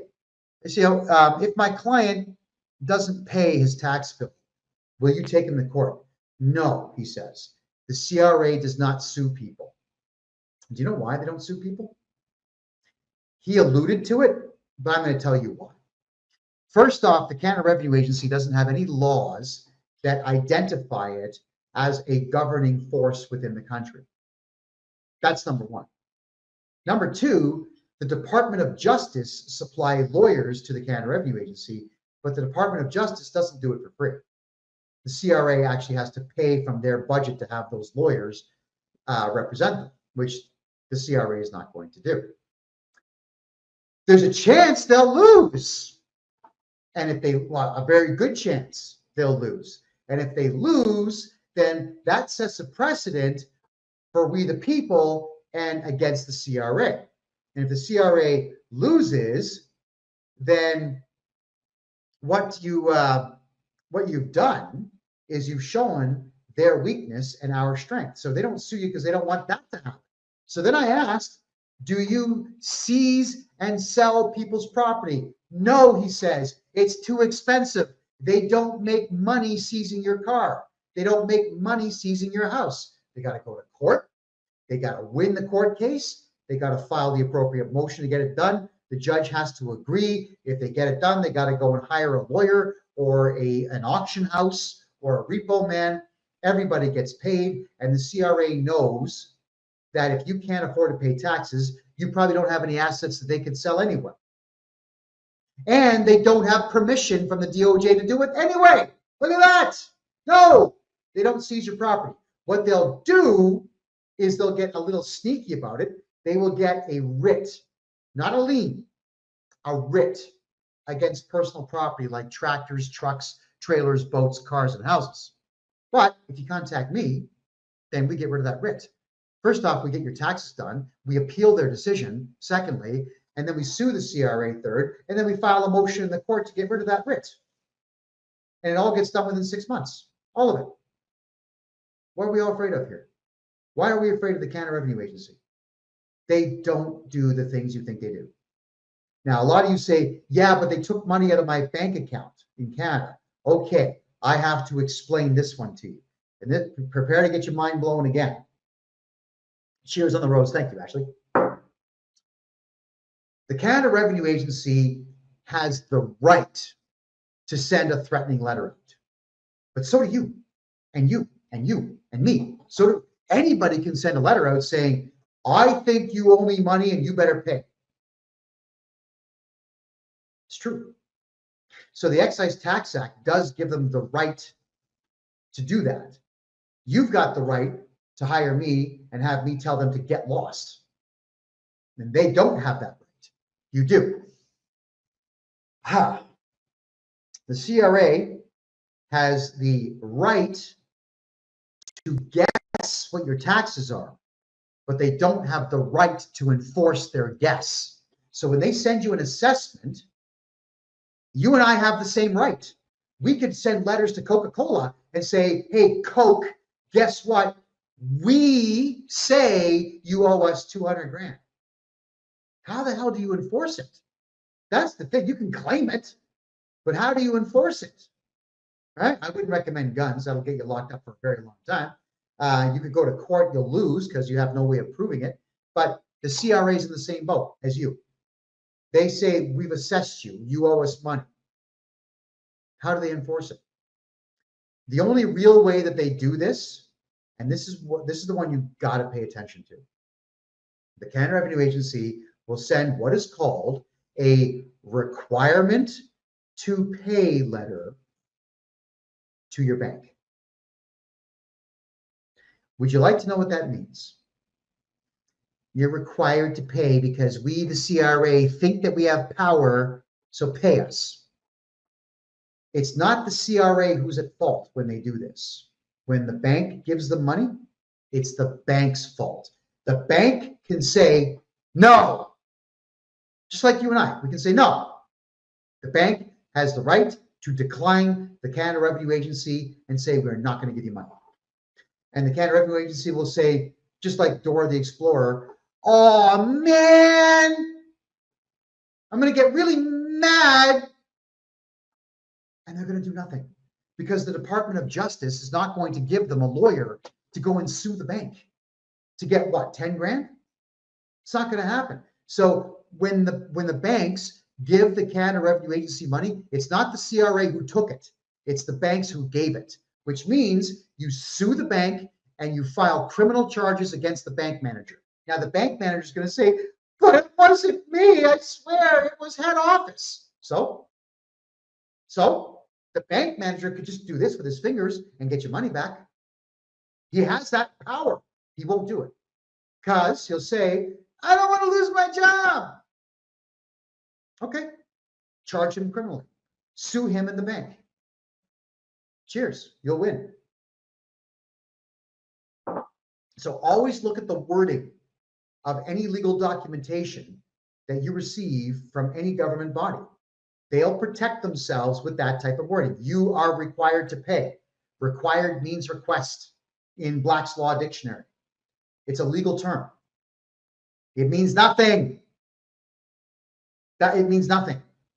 The banks just choose to cooperate. So do most employers. You are required to garnish this person's wages. If your employer had any balls and cared about their staff, which they usually don't, they would say, this is not a court order. You go get a court order or never contact me again, or we're going to charge you criminally for harassment, extortion, fraud. If your boss is a real man, your boss is going to call you in the office and say, hey, look what the CRA sent me. I'm not going to cooperate, just so you know. And your boss would say, I'm so cool that I've just hired this Kevin J. Johnston guy, me, to do your taxes for you so that this problem goes away. I hate Canadian employers.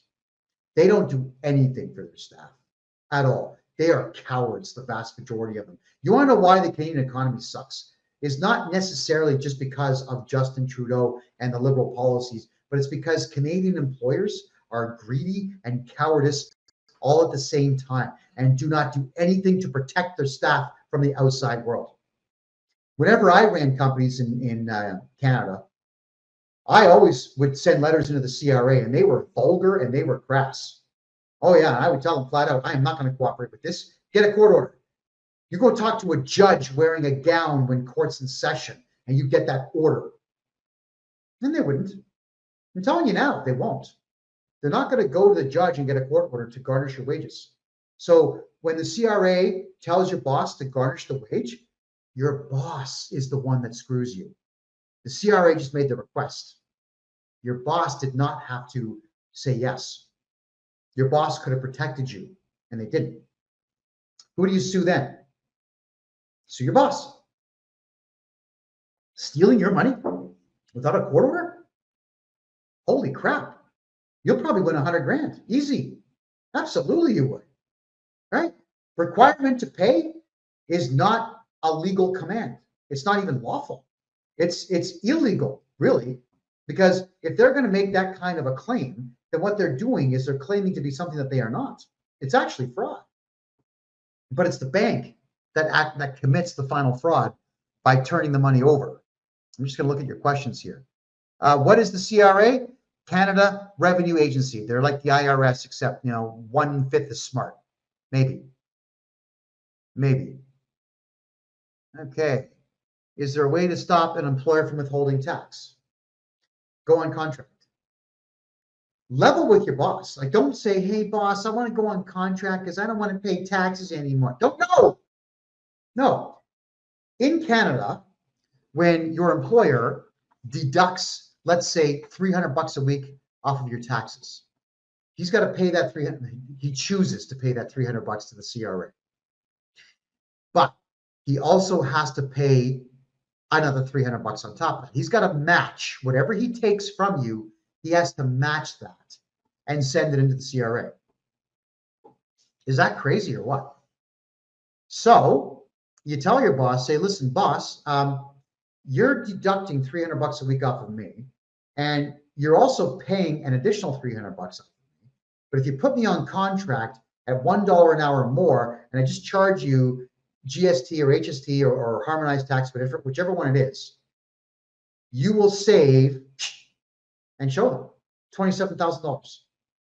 So fire me and then hire me on contract. But to go on contract, I highly recommend you have a numbered corporation with a GST number or an HST number or a PST HST number, and you get a bank account, and then the corporation bills for the time. Now, if you have a numbered corporation, don't declare personal income tax. That's stupid. Have your personal income tax at zero. Why would you bother paying personal income tax when your corporation can pay all your personal expenses for you? And it's legal to do because you're not going to cooperate with the CRA and tell them what you spend your money on. You know, CRA reps, they ask all kinds of questions. Hey, did you use your corporate account to buy groceries? None of your effing business. Get out of my face. This conversation's over.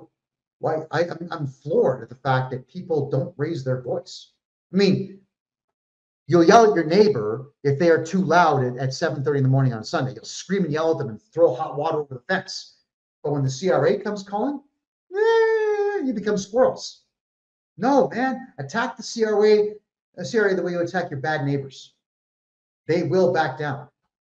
They are as gutless as they come. Let me just check more questions here. Okay. Yeah, always get incorporated, guys. Always have a plan, and the plan is to have a numbered corporation or a limited liability corporation. Do everything through your corporation. Forget personal income. By the way, please don't ever register a sole proprietorship. I beg you, don't ever do that. Don't ever do business as your name, as you. Don't ever get a personal GST or HST number. Don't ever do that. Why? What does that mean? A sole proprietorship allows you to register a business name, but the business name is just you acting as Beaver Cat Sawmill Incorporated or Jackie John's Cake Shop, whatever. It allows you to do business as a company name, but as you. It's your social insurance number that all that money goes on to. And all that GST, they're going to come knocking as often as they want to try to get more money out of you. I have helped now over 150 Canadians shut down their sole proprietorships and get registered into corporations. And it's amazing how quickly their life gets better. Instantaneously, their life gets better because they're saving between 50 and 80% on their taxes right off the hop. Sole proprietorships are stupid. If you have one, get a hold of me. We're going to get rid of it and get your taxes done properly. If your accountant tells you to get a sole proprietorship, leave, quit, fire that accountant, get away from that guy. They're an idiot. They are there to harm you and help the CRA. Okay. So Big Lenny, what do I charge for taxes?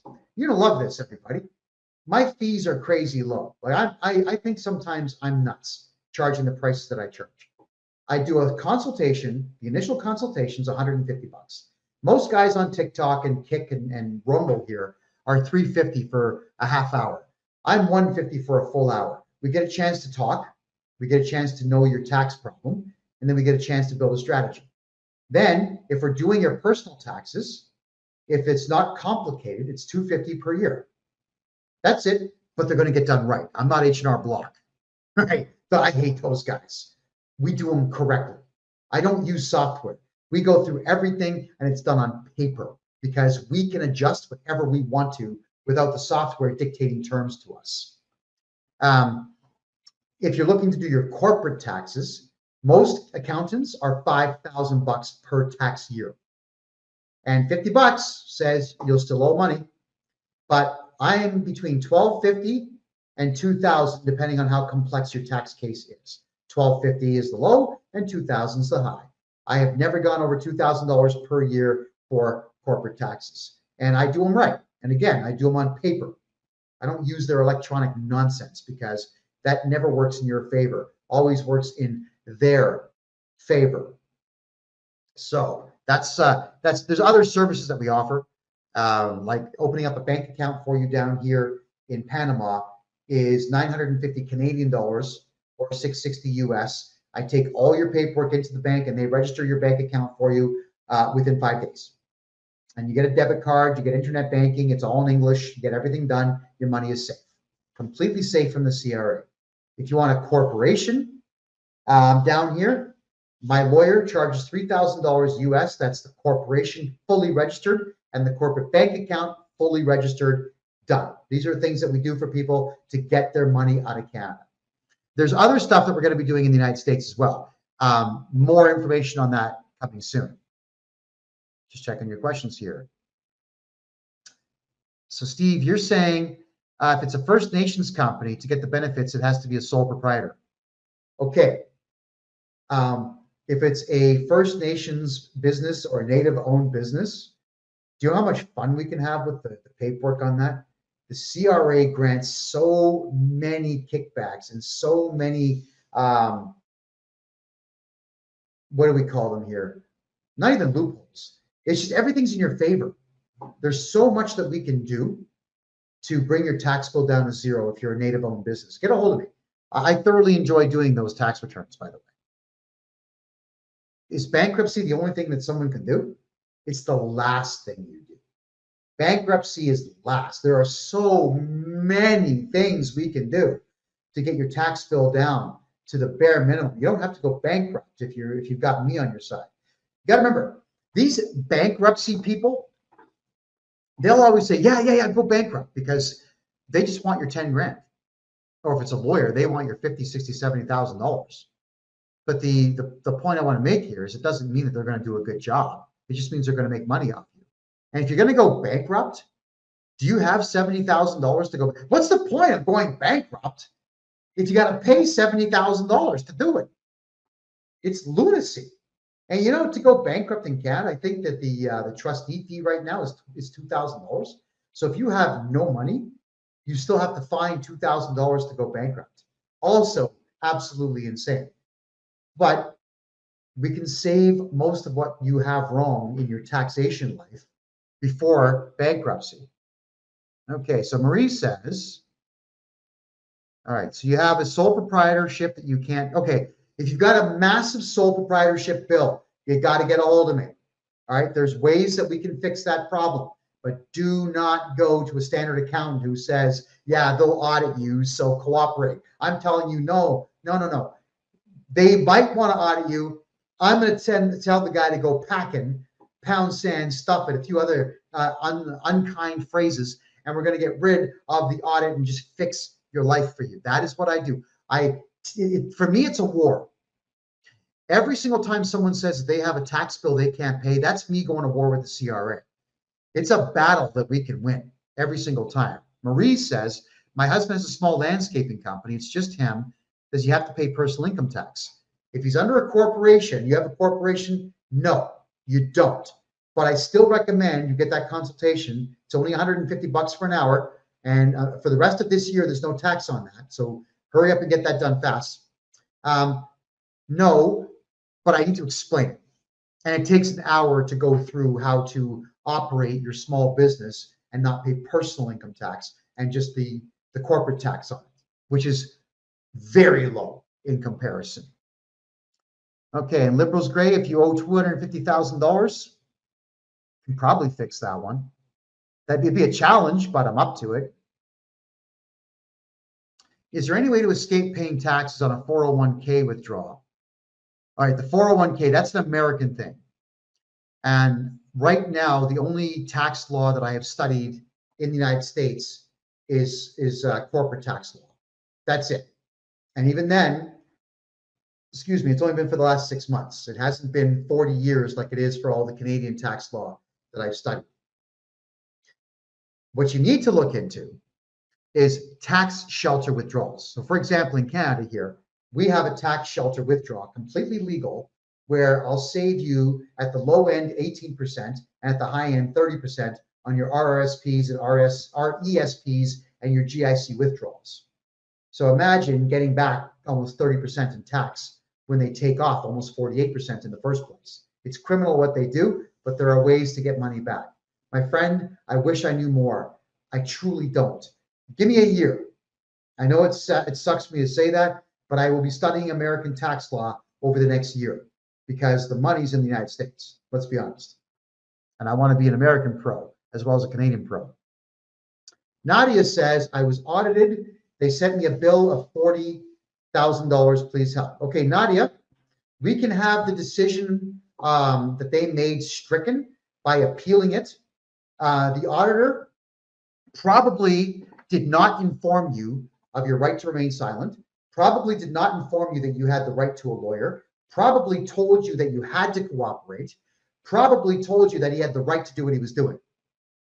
That's duress. That's extortion. And here's the other one. Section 423 of the Criminal Code of Canada, intimidation.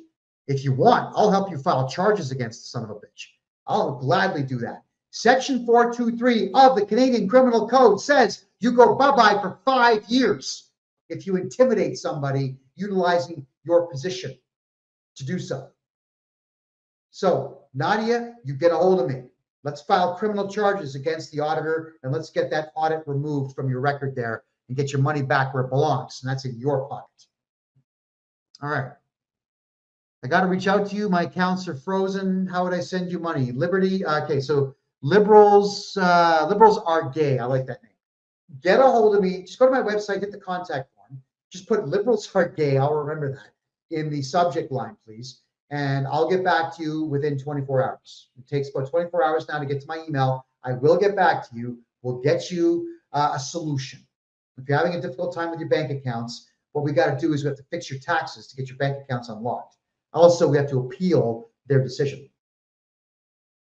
All right, so anybody that wants to get a hold of me, head over to my personal website. My name is Kevin J. Johnston, Kevin, middle initial J, last name JOHNSTON .me or .com, both are fine, and hit the contact form. Give me your name, phone number, the brief synopsis. I don't need the novel, and we will start talking ASAP and start to fix your problems ASAP.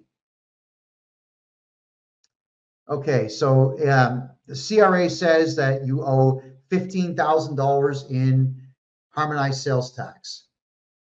Not when I'm done with your file. Get a hold of me, please.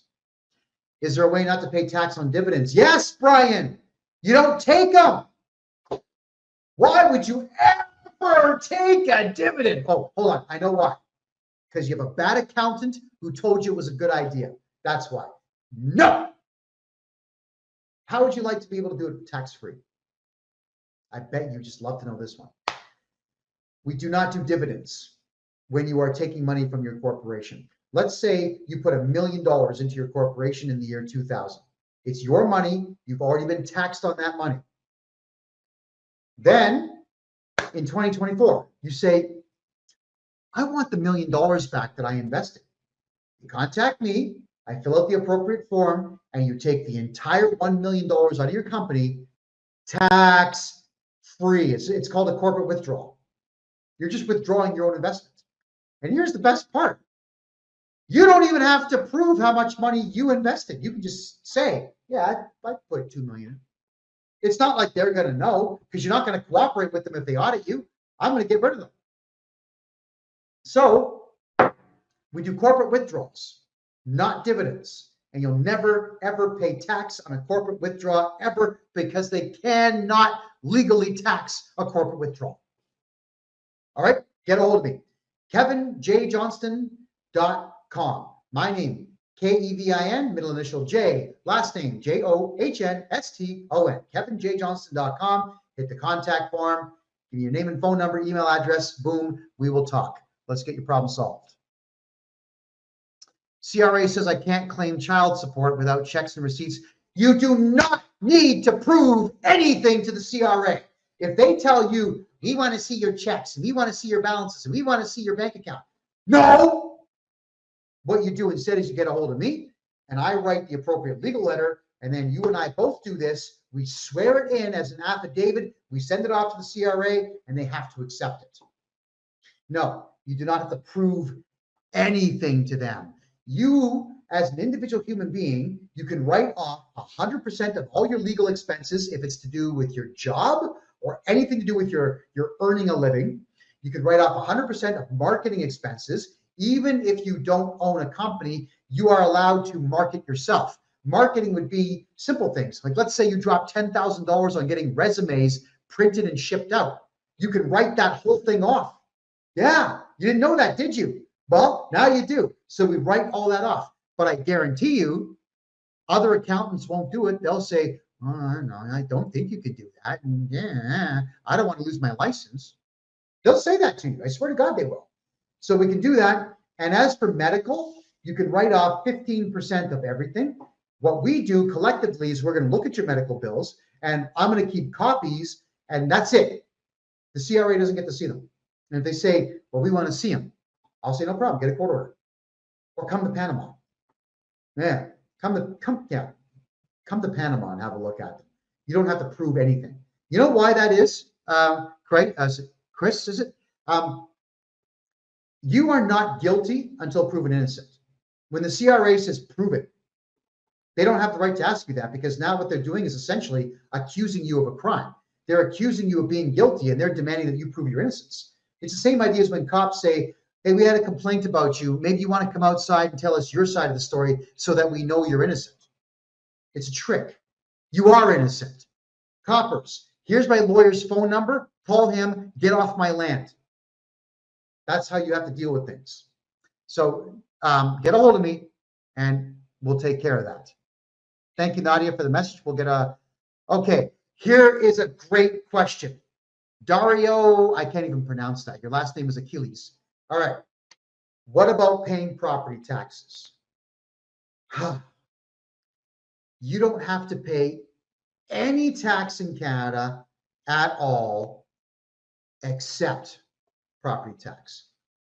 I know it sucks, but the way that the municipal acts are structured, the municipalities in Canada are designed for one reason only, and that's to make money for the province in which that city, town, village, or hamlet exists.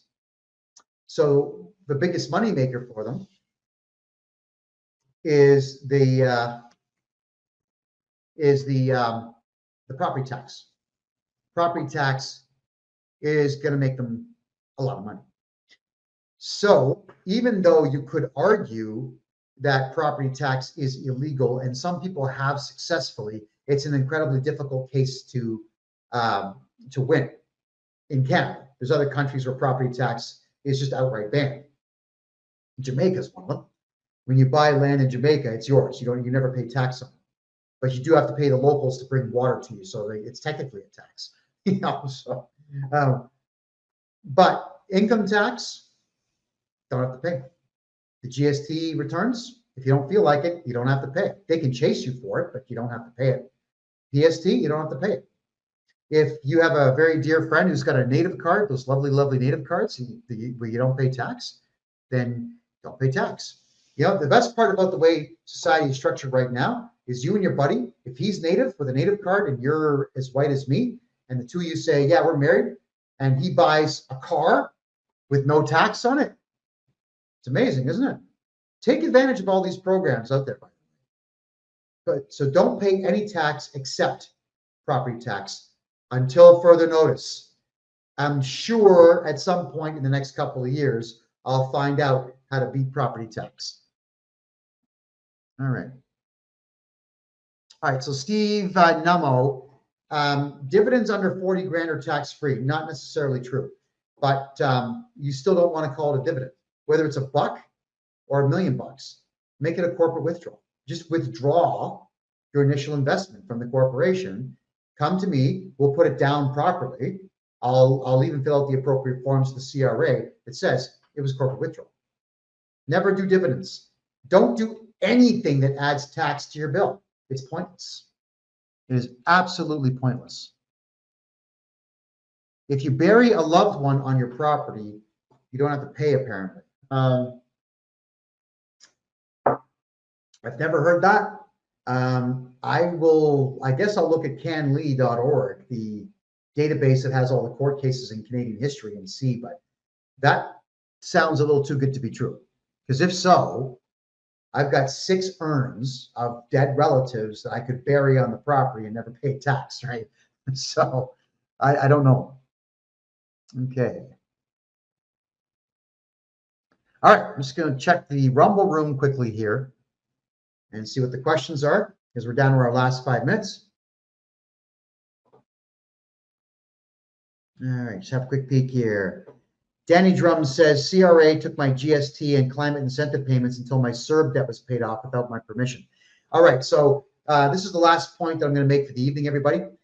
CERB, the Canada Emergency Response Benefit, was the $2,000 per month that the Canadian government gave to everybody who asked for it during COVID. And now they say that they want it back. They were mandated by Justin Trudeau's government to state, go get it. Whether they owe it or not, just go get it. If you come to me prior to any of that happening, don't file your taxes or any tax returns at all until I get rid of your CERB debt. We get rid of CERB debt. It takes 45 to 60 days to get rid of it, but it's gone. Then we file your taxes, okay? I've had some clients come to me where we get them these really huge tax returns, and then because CERB department wasn't cleaned up first, they just keep the money. So, damn it, all that hard work for nothing. If you're going to be my client, I can solve all of your tax problems, or at least get very close to solving them all. You got to tell me the whole story. You cannot leave anything out, because if you do, I will make mistakes. I will make mistakes in the fact that I'm working on a set knowledge base and not the whole story. Dondra, if you already paid CERB, unfortunately, there's no way to get it back, because they'll close the CERB file unless you want to sue the individual agent for tort harassment. Very difficult to win tort harassment lawsuits against the CRA for just paying a bill. But if they were to come to your house and harass you there, you win in a second. Yeah, unfortunately. Don't pay CERB back. Nobody. Contact me. And I'm going to get rid of that debt for you. All right, everyone. It's been a full 2 hours. And I know there's some questions here that I did not get to, and I do apologize for that. Let's see here. Do you know? Okay, so Bernard in Facebook is asking me about the CRA chasing you after 2 years. Bernard, just get a hold of me. All right, I'm going to get rid of them. They have very strict rules they have to follow once I tell them what rules they have to follow. So that's what you got to do. Don't panic. Don't fear them. Don't cry. Don't do anything stupid. Don't do any of that. Don't back down, but get a hold of me and let's do it the right way. Dondra, thank you for the rose on TikTok. Thank you. Appreciate it. All right, get a hold of me, please. I really want to protect your money. I hate the CRA. You know, I love my fans. I love people that are just here for knowledge. I want to see all of you, regardless of your background. I want to see all of you who work keep your money. I don't care about your background. What I care about is your effort and your contributions to society. And right now, paying tax is not a contribution to society. It leaves the country. It goes to Israel. It goes to Nigeria. It goes to Lesotho. It goes to Eritrea. It goes to the Ukraine. It goes everywhere but Canada. And same with the United States right now under Kamala Harris. So get a hold of me and let's fix all your tax problems. My name is Kevin J. Johnston. This is the Tax and Money Show that is every single Thursday now at 9 p.m. Eastern Time right here on freedomreport.ca. Thank you very much for joining me and have yourselves a great night.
Evening, everybody. Kevin J. Johnston here. This is the Real Estate and Money Show, which is now on Thursdays. It's moved from Wednesdays at 9 p.m. Eastern Time here to Thursdays, and that's 9 p.m. Eastern Time. So we're going to be covering a little bit about America today. I know a lot of our American fans want to know about American corporations. This is not just a Canada show any longer because Canada and the United States, well, both countries are having a boatload of problems with taxation. And not just taxation, policies, fees, penalties, all kinds of crazy nonsense is going on all over North America to the point where just about every single solitary multimillionaire has now left Canada. All of the billionaires have left the United Kingdom because of all the crazy garbage going on in those countries. And they're going to places like Argentina, here in Panama. They're even heading out to Colombia. So you know that we have Michael McCormick, who's he's been my partner in crime for a long time now, 8 years. And we've been to the war zone in Myanmar together. And we've worked together now for the last year building up this business, this new empire. Well, he just reported from Colombia. He's been invited to do a 3-country tour right now. So he's in Colombia today. Calls me up saying he cannot believe how many Canadians and Americans and Brits that there are in Colombia, because Colombia has become incredibly inexpensive. It's even cheaper than Panama. And I think all of you know that my grocery bill is between 25 and 30 bucks a week. Well, it's even cheaper in Bogota and Medellin, the 2 biggest cities in the country. He's actually heading over to Rio de Janeiro and Brasilia of Brazil shortly. And then, of course, the Buenos Aires in Argentina. So we're going to get a lot of information coming in from our fellow Kevin J. Johnston compatriots here. And I want to know more. So I've asked him, like, take photos, get me prices, write things down, scout it out. Let us know so that we can make all the appropriate recommendations for everybody out there who wants to find that place to go where they can actually afford to live. Now, one of the questions a lot of people ask is, how much do you make per year? Not just to me, but to everybody in general. And there was a guy named Roosh V. He was very obnoxious for the longest time. Good for him. He made money doing it. He was a pickup artist, as they say. But you don't have to like the guy. You just have to like what he discovered and what he would share with everybody. So when he was asked what kind of a salary that he made living in Hungary, he made a very good point that his Hungarian salary didn't matter because he was selling books all over the world and he was living in Hungary. So he made it clear that you only had to make about $30,000 to $35,000 per year to live a very good life there. Slovenia is in the same situation. You don't need hundreds upon hundreds of thousands of dollars to live in these countries. Here in Panama, for example, I live in a building that's got not 1, but 2 rooftop pools. It's got an art gallery built into it, and it's got security at the door, security at the elevators. And in general, it's just a very modern building in a very good neighborhood. And in that, if I factor in the apartment, the electricity, and all my groceries, it's probably $30,000 to $31,000 per year to live in Panama. Now, I could cut that in half by leaving the downtown core of Panama City and heading out to the north end, like maybe Cologne or Bocas del Toro, anywhere on the Caribbean side. But I love the big capital here, so I'm going to stay. Now, factor in, compare that to Toronto, Montreal, Ottawa, New York, Los Angeles, Philadelphia, places like that where there's mountains of civil unrest in those cities. And property taxes are between $5,000 and $10,000 a year for humble and, let's be honest, garbage houses built by crappy tradesmen in areas that aren't that great. And on top of all that, the average Canadian is blowing 30 bucks a day for every 2 people that live in their household. And that's just on basic food. That's not all the necessities. Yeah, when I factor in expenses down here, things like cortisone cream. You get a little bit of dry skin sometimes down here. Cortisone cream, $4 for a medium-sized tube. That stuff's $20, $25 back in Canada. 5.5 pound chickens are about $4 to $6 for the whole thing. Down here, ice cream is a huge thing. The Panamanians love their ice cream. So the average ice cream cone is just it's a buck, just a buck everywhere you go. And it's not just the smooth serve stuff from McDonald's. It's real ice cream. They have real food in Panama for those prices. So there are better ways to make money by, if you work remotely, living in countries where you can actually afford to live. And unfortunately, that's just not Canada anymore. It really isn't. I speak to a lot of people on a daily basis now, because most of my clients are still in Canada, and they just can't make ends meet. They just cannot make ends meet between income tax, between the provincial sales taxes, the gasoline taxes, the liquor taxes, the entertainment taxes now, the hotel taxes, the regional taxes, the carbon taxes. They just can't make it. And I'm thinking about all the taxes that I pay here in Panama, and it's zero. It's zero. I've been here 6 months, 6.5 months now, and I don't pay tax. I have a corporation down here, and the corporation is registered. It's got a bank account down here, but because all of my income comes in from Canada, United States, and a little bit from the United Kingdom, this is a tax haven country. It's a tax-free zone. The tax-free zone here allows me to have a corporation here, make money abroad, bring it here, declare it, and not pay tax on it. Paraguay, same thing. There are other tax havens out there. I haven't been to them yet, and I haven't been to Paraguay to tell you if it's a good place or a bad place. I really don't know. I will check it out for myself before I make any opinions or offer any suggestions to you. So tonight, everyone, I want to talk about corporations and why they are the most important thing on the planet. And for those who are asking political questions, everyone, the Thursday night show is about real estate, money, and taxes. So we don't actually do political stuff unless it's to do with those three things. So reserve your political questions for Tuesday's show at the same time, 9 p.m. Eastern time, please. And thank you. Well, not one, not two, not five, but a dozen clients this week of mine in Canada all sent me an email that came in from Bank of Montreal. Now in Canada, we have federally chartered banks. They're the big five, we call them. Bank of Montreal, Toronto Dominion Bank that just got hit with a $3 billion fine in the United States. Scotia Bank. It used to be called the Bank of Nova Scotia. Now it's just Scotia Bank. They shortened it. There's HSBC, Hong Kong Bank, whatever the hell it is. And then there's Royal Bank. And the other one that could be considered big would be National Bank of Canada. They are federally chartered. So there are 6, but only 5 are considered monumentally large. Well, these large banks have no obligations to abide by anything that the Canada Revenue Agency says. Now, the Canada Revenue Agency, for our American fans, are just like the IRS, but far less power, like really far less power. I know this because I mess with these people every single day. I argue with these people politely until they're rude, and then I'm not really rude back, but I will bark at them in exactly the right way. Of course, I threaten them all the time. I threaten them with legal action. I threaten them with deportation. I threaten them with criminal charges. And if they really get on my nerves, I carry through. But the Canada Revenue Agency is going broke. For those who are not familiar with how Canada functions, Canada is a country. It's not a country. I'm sorry. It's a dominion posing as a country.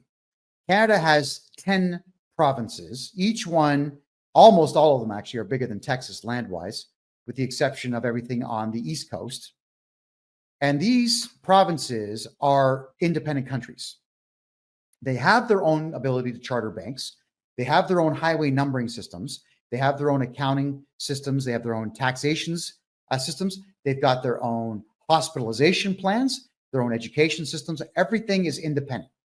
The only thing that really is federal in the 10 provinces of Canada is the one federal highway called the Trans-Canada, which sucks. It's a horrible piece of road. And the airports. The airports are run and policed by the local areas, but they are federally governed, which only makes sense. You don't want to have different laws for planes landing. So with these provinces being essentially independent countries, there is absolutely no cooperation whatsoever between them. So the federal government is supposed to step in and make sure all 10 of them play nice, which it doesn't do. The federal government just really dictates terms to them.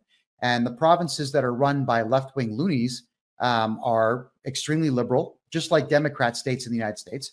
They are going broke, very rapidly going broke. And because of the fact that you've got Quebec, which has Montreal and Quebec City, huge cities in comparison to most, the province of Ontario that has the capital of Ottawa, the provincial capital of Toronto, Niagara Falls, the steel capital of the country being Hamilton, and then you've got another large city called Windsor, which borders Detroit on the American side. Then you've also got British Columbia, which is extremely far left, and that houses Vancouver and the greater Vancouver area. So between those provinces, you're looking at more than half the country's population, and they are all extremely far left. They're run by far left governments. They are run by far left courts. The police departments are all far left, and all the investment has left those provinces. So those provinces are going broke. The Canada Revenue Agency, as a result of no longer being able to collect the vast swath of tax it used to from those major centers, is going broke. We're actually putting forward predictions here in my office that the Canada Revenue Agency is going to be bankrupt in 5 to 10 years. They're just not making money anymore, which is why they've got these ridiculous mandates to collect as much money from you as they possibly can. So they have an AI system that writes poorly written letters, and they're threatening every Canadian out there saying, our records show you owe money. They can't prove it, and they never do prove it. And when I demand that they do prove it, they ignore me, and then we always just win in court against the Canada Revenue Agency. So here's how it really works with the Canada Revenue Agency. Everybody, they have, because they're going broke, because the federal government of Canada is broke, and because the Canada Revenue Agency that used to make $500 billion a year, literally $500 billion a year in corporate income tax and all the taxes associated with corporations. Now it's less than 50. So they're down to 10%. The whole country is down to 10% of what it used to make in federal corporate income tax and provincial income tax from corporations. What that means, everybody, is that investment has left the country. The wealthy have shut their businesses down and left the country and taken their money with them. Even Kevin O'Leary, Mr. Wonderful, the bald guy that was on Shark Tank and Dragon's Den, that guy, even he has left the country. He became a citizen of Ireland and a citizen of the United Arab Emirates, and he lives in Maine, the United States. He doesn't even live in Canada anymore. Anybody with a brain in their heads has moved all their money out of the country. But when you hear what I've got to say tonight, you'll know the dangers with the Canada Revenue Agency and keeping your money in Canada, but also how you can keep money in Canada completely safe. And that's what tonight's show is all about. But the reason I brought up this warning is I now have to show you something. You're not going to see it on TikTok, but you will see it here. Rumble, Facebook, DLive, YouTube, Twitch, Restream, all of them. Let me flip it up now. This came in from the Bank of Montreal. It's an absolutely ridiculous thing, but I'm going to read this now for everybody. This email is going out to hundreds of thousands of Canadians, by the way, everyone. From time to time, we review customer profiles to ensure we have complete and up-to-date information to meet our regulatory obligations. Upon a recent review of your banking profile, we have determined that we do not have a completed confirmation of your declaration of tax residency on file. So I'm going to just stop it there for a second. If you are a Canadian citizen, you do not have to prove to anyone inside of Canada that you are a Canadian citizen. You do not have to prove it to anyone, especially the banks. You just don't. So if you value privacy, which you should, you would not cooperate with this. And I'm going to explain how to not cooperate with this. Let me read further. This is the Bank of Montreal telling Canadians this. They say that Part 18 and Part 19 of the Income Tax Act requires Canadian financial institutions to obtain a customer's tax residency information and report accurate information of non-residents of Canada and U.S. citizens to the Canada Revenue Agency. Okay, so you see right there, it says non-Canadians and Americans. But you're still not, if you're an American citizen doing banking in Canada, you're not even obligated to fill that form out. You can just have the bank account. So this thing here, the word requires in Canadian law is a request. Correct. It's not a legally binding statement. It's not a law. It is a request. So the bank is saying that the Canada Revenue Agency might request to see your residency. Okay, well, they can request whatever they want. The correct answer to the CRA is the middle finger, right now and forever. You don't ever want to cooperate with that. And again, this is the Bank of Montreal, a private institution, asking for these things. Then it says, please note that the required information, if the required information is not provided to confirm your tax status, Bank of Montreal may be required to report your banking information to the CRA. So what they're saying is, well, if you ignore us, we might have to give it to CRA. But you notice how they use the word may. May. It means that if they get a court order, which the CRA does not get, then they'll give it up. But look at how it's being worded. Now, let me finish this thing off because it gets worse, everyone. We require a complete and signed RC 518, which is a declaration of tax residence for individuals, to be on file with BMO within 30 days of this email. Again, require, we require is we request. You don't have to do that. You are a Canadian citizen, or if you are a resident of Canada or a business owner in Canada, you're not required. So that means there's no gun to your head saying that you have to do this. They're saying we require it. It's a request. I require everybody watching this show right now to send me $100,000. What's your answer, everyone? What would you all say to that? You'd probably tell me where to go, wouldn't you? Well, we all have the right to tell the CRA where to go, and we all have the right to politely decline or rudely decline. It's up to you which way you want to go. Any of these requests that are being made of any institution of us at any time. Why? Because we do not work for the Bank of Montreal. If you're opening up a bank account with the Bank of Montreal, you're hiring them to keep your money safe. So what you're doing is essentially like you're technically renting vault space is what you're doing. Even though it's all digital, that's technically what you're doing. So they are required to protect your money, not make stupid demands of you. Let's continue with this letter. So please complete the CRA form, which you do not have to do because none of us work for the Canada Revenue Agency.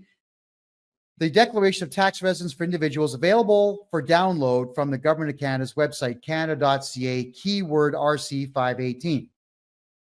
Alternatively, you can visit your local Bank of Montreal branch in Canada for assistance in completing the form.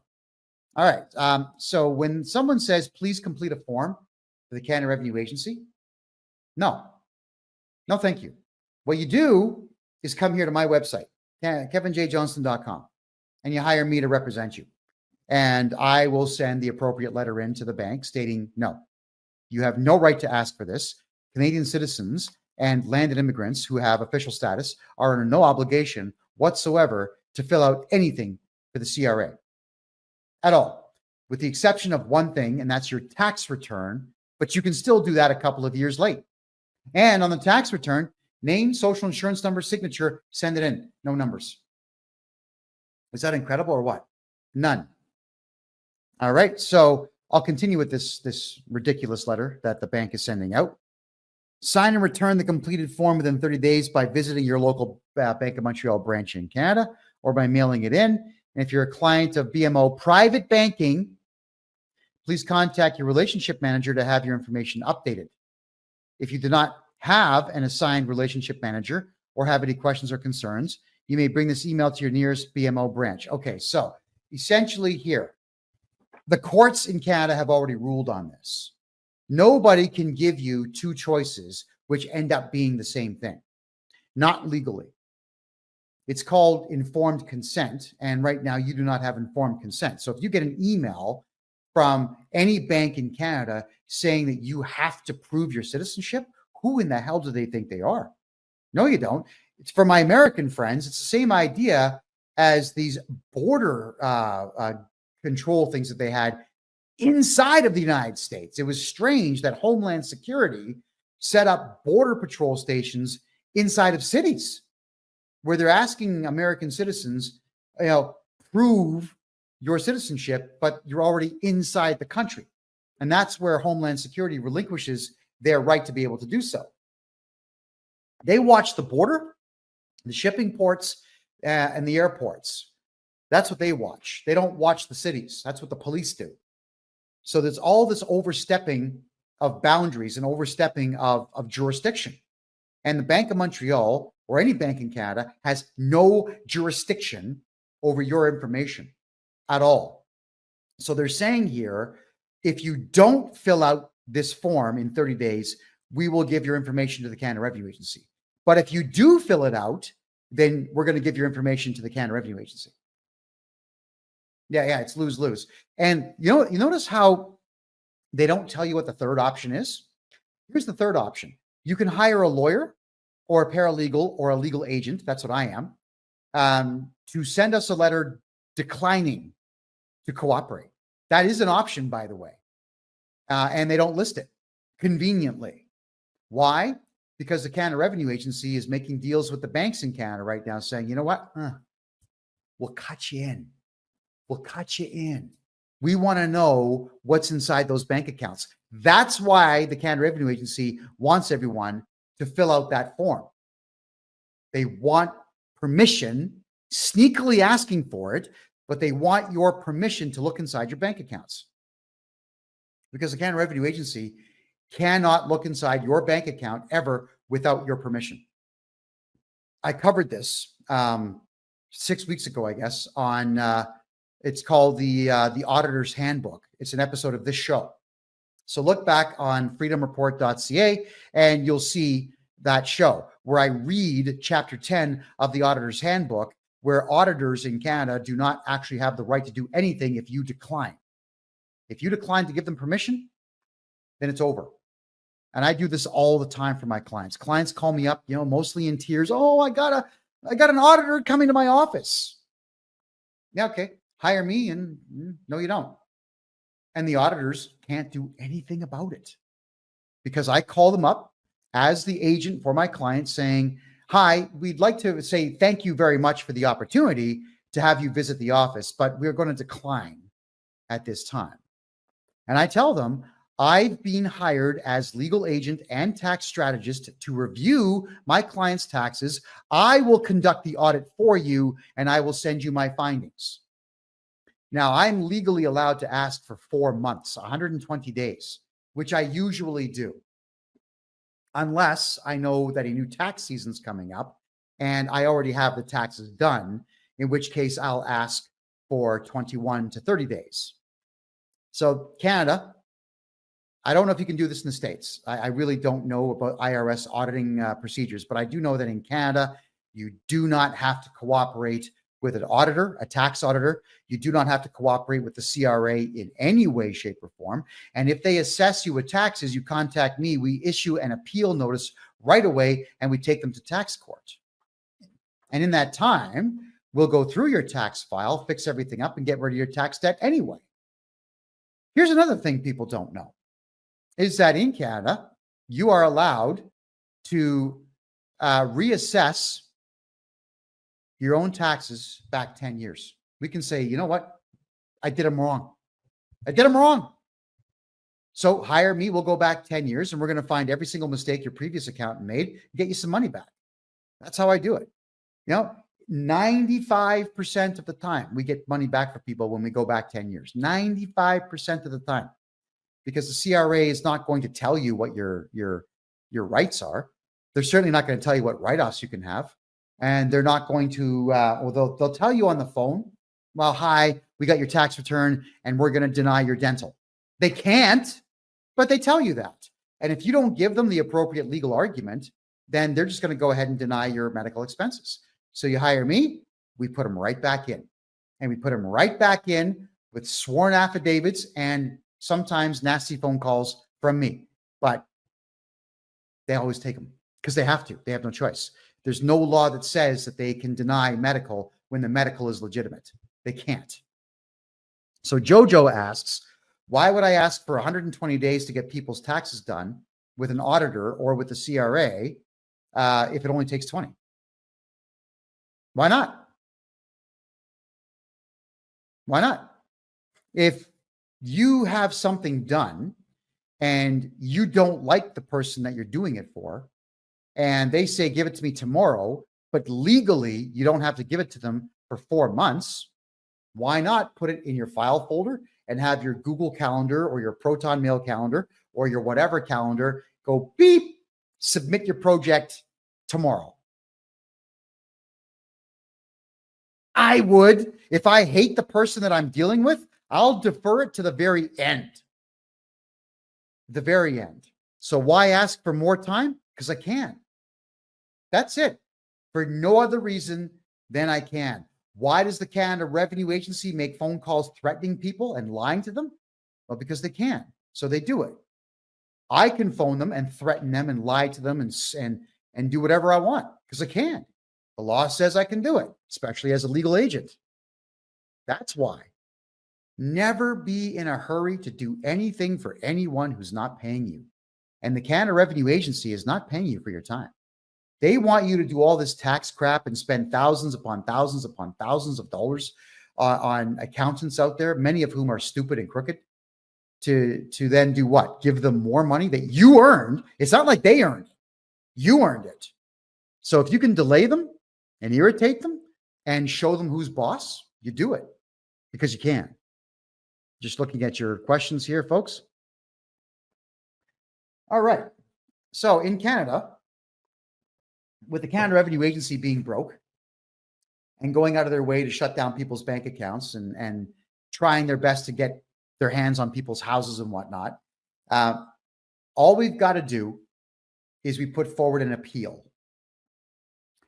And, oh, Connie, you're in a fight with the CRA? Get a hold of me on my website. Someone please put my website in the subject line there so that she can see it. Thank you. We appeal it. And there's something called Clause 7 of the Taxpayers' Bill of Rights that says you do not have to pay any tax while your tax bill is in dispute. And it takes about a year to a year and a half to get a court date, by the way, for tax court, which is great. And tax court in Canada is not even a real court. It's a tribunal. So if the judge sides with the Canada Revenue Agency, we just appeal it. That's all we do and tie it up longer. The idea is if you owe tax dollars in Canada, you got to get a hold of me. We're going to appeal everything. And then whilst that appeal is on, and while they're scrutinizing the appeal, then we're going to go ahead and move all of your personal property out of your name, all your money out of your personal bank accounts. We move everything. Where do we move your money? If you want to leave it in your personal name, it has to leave Canada. So I will get you bank accounts in the United States. Oh yeah, this definitely applies to GST, everybody. Absolutely it does. You can appeal any GST decision, period, or HST. And someone, H is asking how to get a hold of me. Give them my website address, please. Use the contact form. Get a hold of me there. So with the appeal process, you don't owe money. We stretch the appeal out, and then we move your money. I'm going to help you move your money into the United States, because the Americans are not going to cooperate with the Canada Revenue Agency. I can tell you that right now. Canada does not have any jurisdiction outside of what the courts are labeled to do. All right. What I mean by that is if you have an arrest warrant in the province of Ontario or Quebec, and it's for what they call a provincial offense, which is not what the Americans call a felony, be more of a misdemeanor, then that warrant is only valid in that province. So you get pulled over right next door in the other province, and there's nothing the cops can do about it period, because it's not valid. There's no jurisdiction in the province of Quebec to hand people over to the province of Ontario on simple warrants like that. The federal tax court in Canada has no jurisdiction over anything to do with money in Canada, except for tax complaints and appeals that you bring forward. So if you got screwed by your municipality and you want to take it to tax court, you can't do it. You got to take that to a provincial court and sue the city. Federal tax court has no jurisdiction over municipal taxes and fines, and no jurisdiction over provincial taxes and fines. So what does it exist for exactly? Well, it's to give the illusion that you have an actual court to protect you from the CRA. In reality, it's actually run by the Canada Revenue Agency. So in the cases where the Canada Revenue Agency does not show up for court, we win by default. In the cases where the CRA does show up and the judge just maybe doesn't like me, and I'm not popular with judges in Canada. I'm also not popular with the government in Canada because I tell the truth about them. And I remember, I cost Justin Trudeau over $100 million. That was me in 2017. I am so proud of that.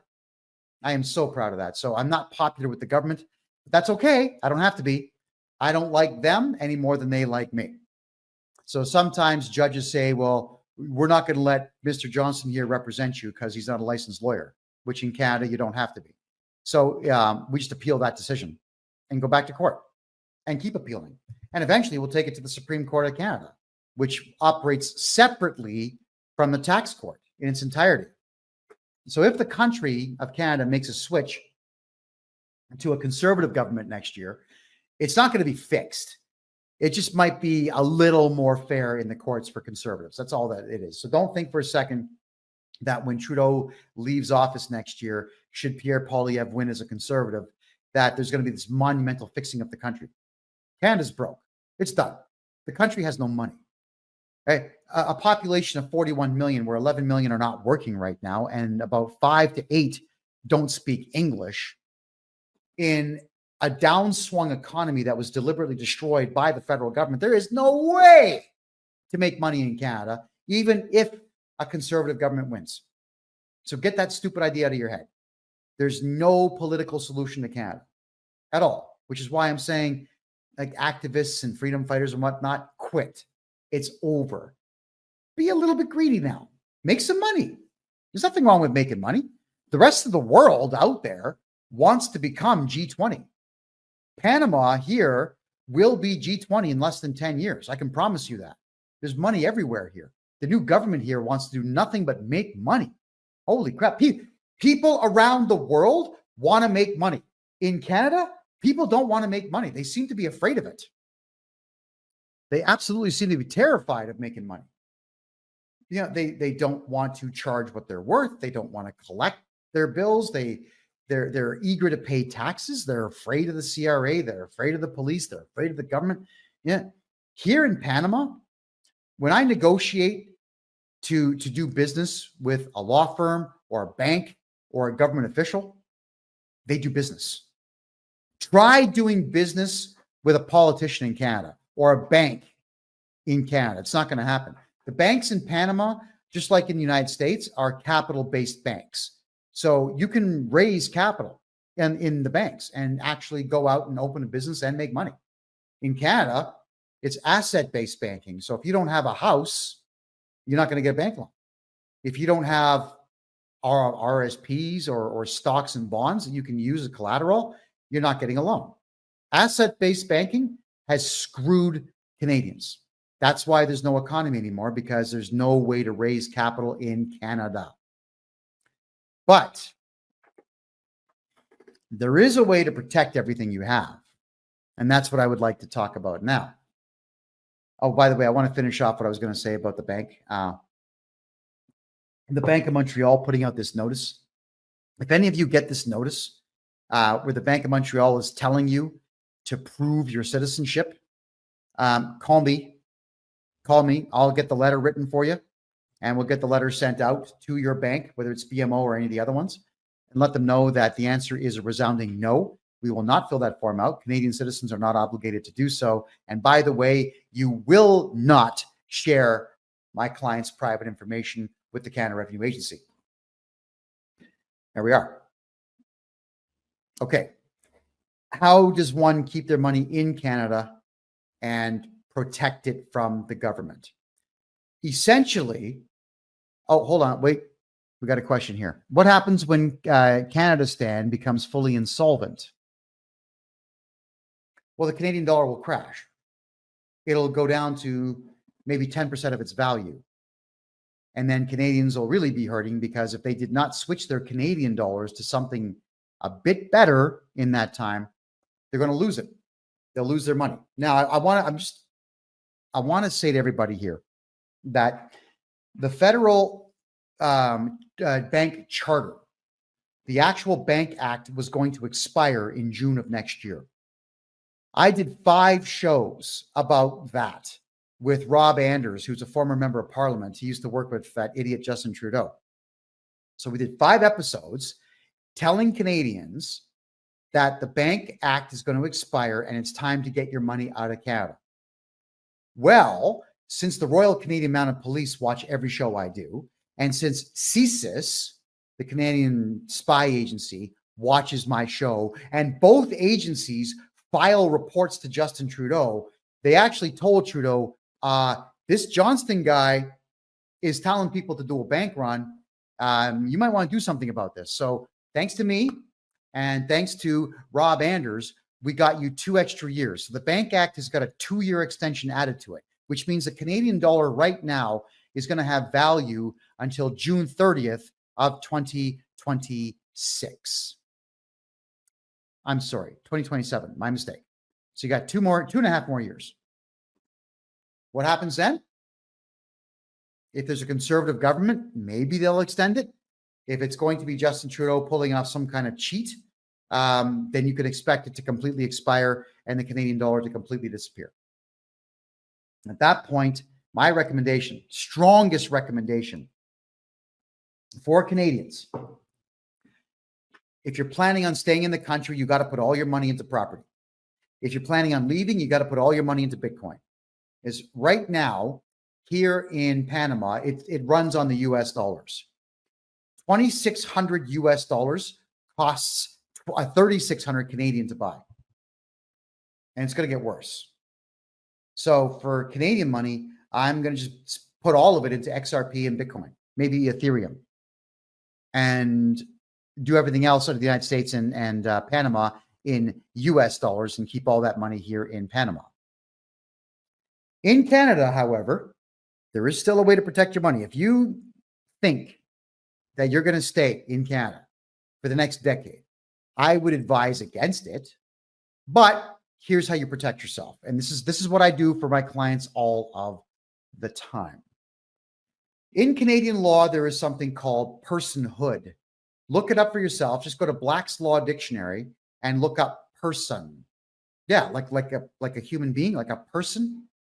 It doesn't mean the same thing in law as it does in the regular dictionary. A person is essentially an entity with a 9-digit code that pays taxes into the Canadian tax system. The Americans call it a social security number. In Canada, it's called a social insurance number. And that social insurance number is the same thing that corporations have. Corporations, whether they are numbered or named, have a 9-digit social insurance number. Corporations are persons. Human beings are persons so long as you have that social insurance number. Which is why when women fought to become persons under the law, it was the stupidest thing in the world they could have done. You ladies didn't have social insurance numbers. You didn't have to pay tax. So if the women's suffrage movement never existed, women would never have ever paid a penny of tax because they wouldn't have had to by law. Being a person under Canadian law sucks, but registering a corporation, making a new person, doesn't suck. We will register a new corporation for you. I highly recommend you just get a numbered corporation. Something along the lines of 100098478892 Ontario Incorporated. That's actually going to be the name of the company. And that numbered corporation will have a 9-digit social insurance number attached to it. That's what it's going to pay taxes on. When we register that numbered corporation for you, we also get you the necessary GST number, or in the province of Ontario, the harmonized sales tax number, which is 13%, or in Alberta, just GST, just the goods and services tax, which is federal. Or in, I think British Columbia is harmonized, but the other provinces have their own provincial sales tax as well. I always recommend one of two things. You register in the province of Ontario because the harmonized sales tax is easier to do for you. Or in Alberta, because in Alberta, you can bank with provincially chartered banks. I'm going to explain all that. The numbered corporation allows you to do business under any name you want. So when you register a corporation with me, I write your corporate bylaws for you, and the corporate bylaws will dictate. We do business as John's Garage, Jake's Garage, Steve's Auto Body, Rick's Auto Suspension Plant, whatever. You can have as many names as you want. And so long as those names are in your corporate bylaws and you update your bank with those corporate bylaws saying, here's our corporate bylaws, these are all the names that checks will get written to, the bank will say, okay, because they have to. And it gets really, really, really, really handy when you can have as many names as you want. Now, what everyone, I guess, kind of forgets about corporations is that you can decide with that corporation to do business properly or improperly, not legally or illegally. Those are not concepts that we're talking about here. To do something illegal would be to steal someone's car. To do something improperly would be to get into somebody's car with a sandwich on a big Kaiser bun that's dry and crunch into it and get crumbs all over the place. That's improper. And then if you get kicked out of the guy's car and you don't go, you're still conducting yourself improperly until he calls the police and tells them you're trespassing, in which case you're doing something illegal. So you can improperly run your corporation, which means that you're simply going to ignore all of the Canada Revenue Agency's rules and policies. Because even though the Canada Revenue Agency is funded by the federal government to make money for the federal government, it's still not directly a government agency. The federal government always says, that's not us, guys. That's the CRA. You got to talk to them. That way they get to wash their hands of the liabilities that the CRA would invariably bring upon them. So the CRA has a lot of rules, but they don't have laws to back them up. And that's the best part of it. They have the Tax Act, they've got the Income Tax Act, and they've got the Excise Tax Act, and they've got the GST Act. But the acts are not directly laws. So we, the people, can use those acts against them, and we can use them to our advantage. But the act, when they quote, they're not quoting law. Thank you, Dondra. They're not quoting laws. They're quoting guidelines. So when the CRA comes to me saying, you know, Kevin, you can't yell at us that way.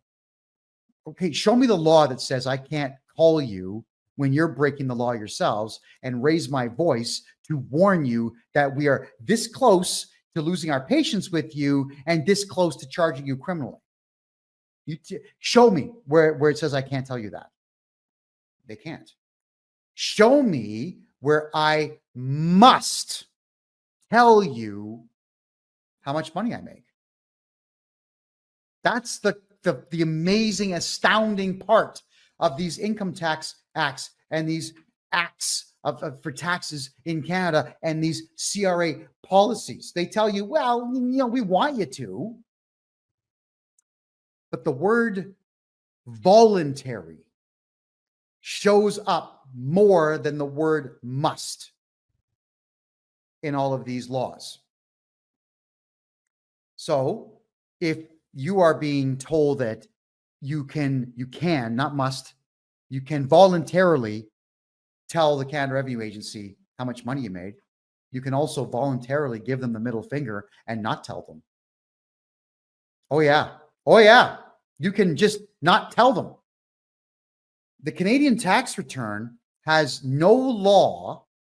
There are no laws that state that you must fill out any of the lines within it. You put your name and social insurance number at the top, or your person number at the top. And you look at all these numbers where they say, tell us what you made in rent on a secondary house. Well, why would you tell them that you have a second house? None of their business. You know, they also have lines for things like the value of antiques that you've sold, or things that are considered collector items like collector cars. Let's say you had a 1938 Duesenberg, or that'd be a 1928 Duesenberg. That would be worth about $7 million. It's your car. And if you sell it, they're saying, like, write it down. Why? Why would you do that? It's your car. There's no law that says that you have to tell the CRA that you had a collector car, a 12-cylinder Duesenberg built before World War II, and then you sold it. All of you out there, don't just take my word for it.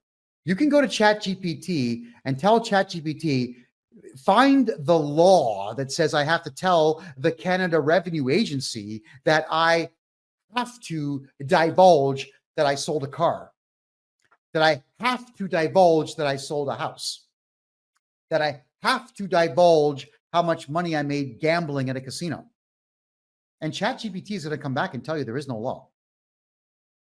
And if it doesn't tell you that, there are other AI software programs out there that are better. Some of them are actually even not left-wing in nature. So there's nothing out there that says the CRA has to get these things from you. But why take the chance, right? If the CRA locks your bank account, I can get it unlocked. It takes a while. You could be out of your bank for 6 months to a year. It takes a while. I got to get the whole thing redone for you. All your taxes redone. I've got to object, possibly file criminal charges against the representative, sue them, file motions in the court. It is a lot of work. Why put yourself through all that nonsense? Get the numbered corporation from me. We get you your HST number, and then we get you go out and get a new bank account. After you do that, we're going to remove you as the director of your corporation. Yeah, you're going to become 100% shareholder. And the director will be whomever you and I in a private conversation determine will be the director. And in the corporate bylaws that we write for you, there will be no voting rights for that director. Only the shareholder can vote, which is you. So now you own everything. Sorry, you control everything, but you own nothing. Isn't that amazing or what? We then take that numbered corporation that you completely control, and we put your home into it. We move your house into that corporation. We then go back to the bank, and we can even sign an affidavit stating that that corporation that you've opened up, now that your house is in it, is a holding company only. It doesn't do business. Ergo, the tax returns will go back in with the word null on them. No, holding company. A holding company is like giving birth to another human being that has no brain or nervous system, and you're acting as the brain and nervous system for them. But the liability is not on your shoulder. It's on the shoulder of this corporation that you control. I set this stuff up for people all the time. Then, if you're worried about your cash, okay, let's say, for example, you've got 5 or 6 personal bank accounts all over the country, and you owe the CRA 300 grand. First off, I'm going to get rid of that debt for you. But secondly, it's still your money. We open up a second numbered corporation for you, declare that one a holding company, open up another corporate bank account, and move all your money into that one. One corporation should own your house. One corporation should own your money. Another corporation, if you have extremely valuable vehicles, should own your vehicles. Yes, I know you'll pay a little bit more for car insurance and boat insurance and truck insurance. Nothing should be in your name. Do you know where that is really useful? Is if somebody reports you or your vehicle driving like an ass, like you drove on the sidewalk or you drove like a maniac and whatnot. If the vehicle is registered to a corporation and the cops say who was driving the car, you simply say, gentlemen, I'm going to have my lawyer contact you. And the lawyer will say, I'm sorry, we have no records of who was driving that car on that date. We can't help you. Amazing. Isn't that amazing? So I'm not encouraging you to drive badly, by the way. I'm just saying that your car license plate should never be in your name, ever. It should be in a corporate name, and your corporation should be at a post office box.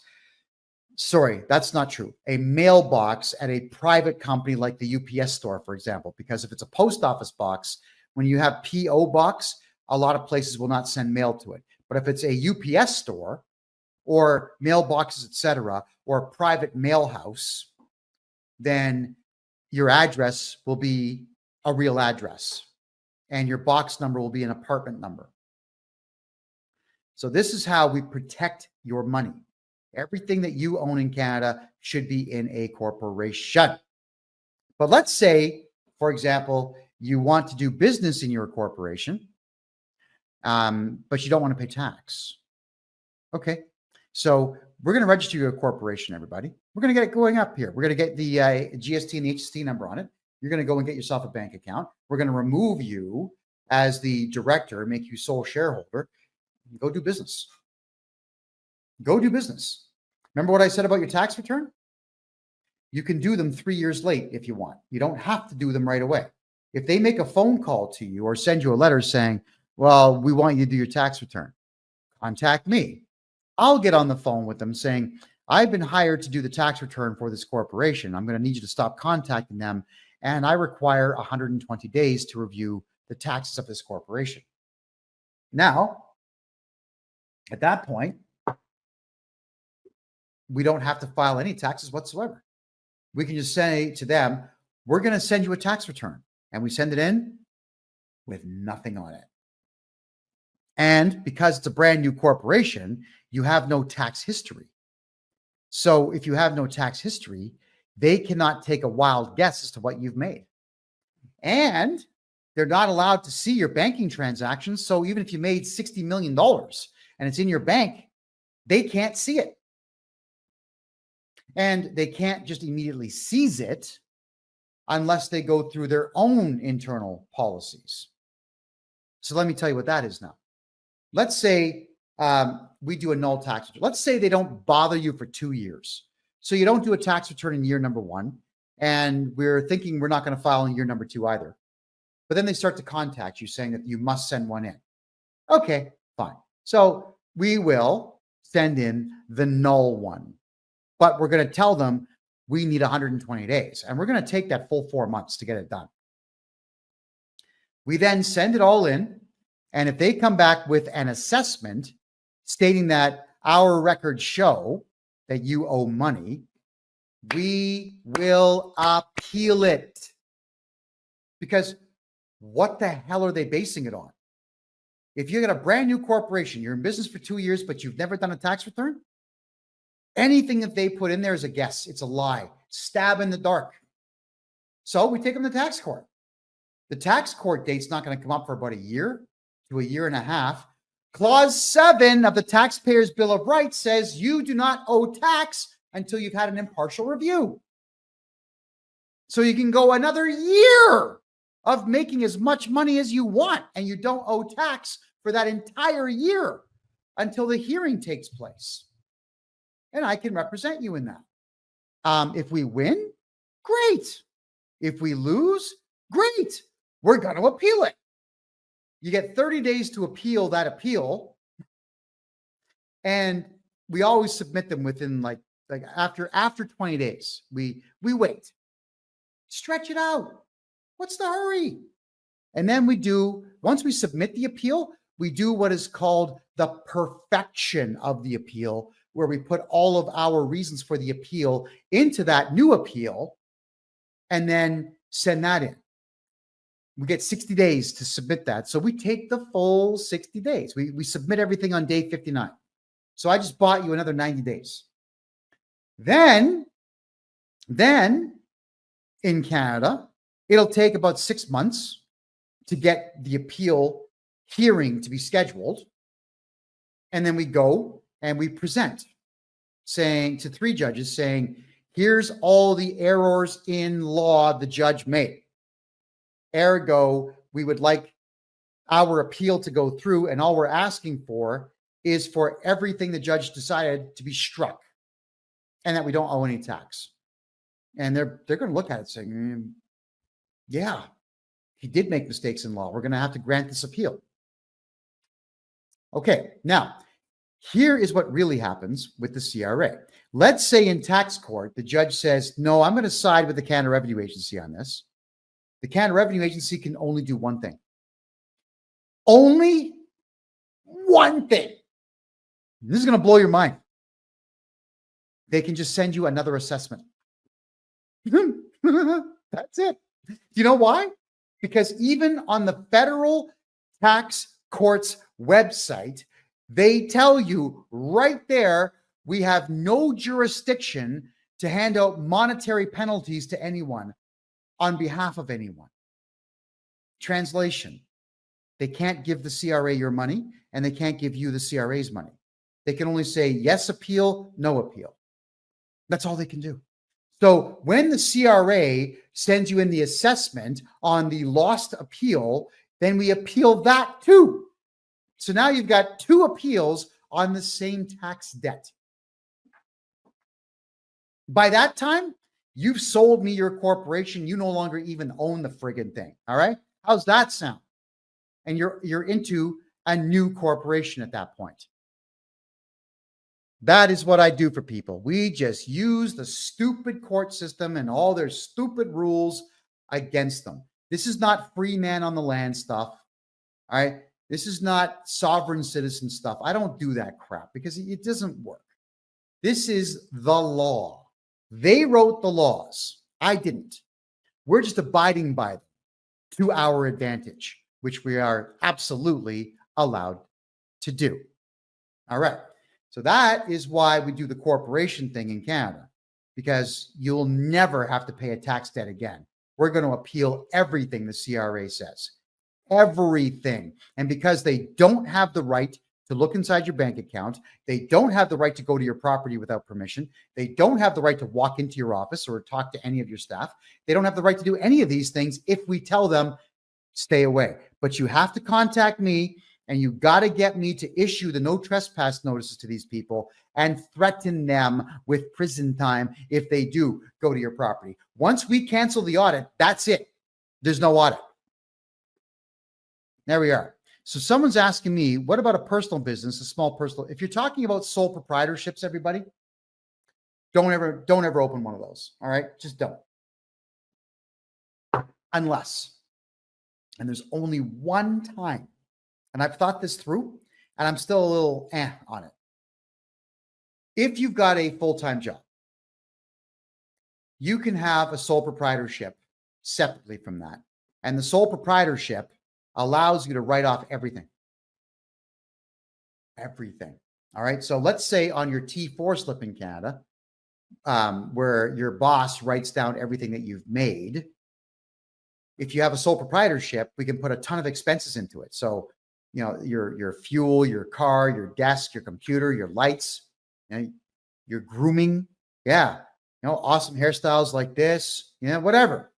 You can write it all off. Accountants don't tell you this stuff. Accountants in Canada are cowards and stupid. They don't know a damn thing. I do. Come see me. So we can get all those write-offs done. But the sole proprietorship, if you are going to be actually doing business and declaring income, it's a bad idea, because the sole proprietorship is tied directly to you, directly to your 9-digit social insurance number. So if you have a vast amount of debt, you can't sell it to me. That sucks.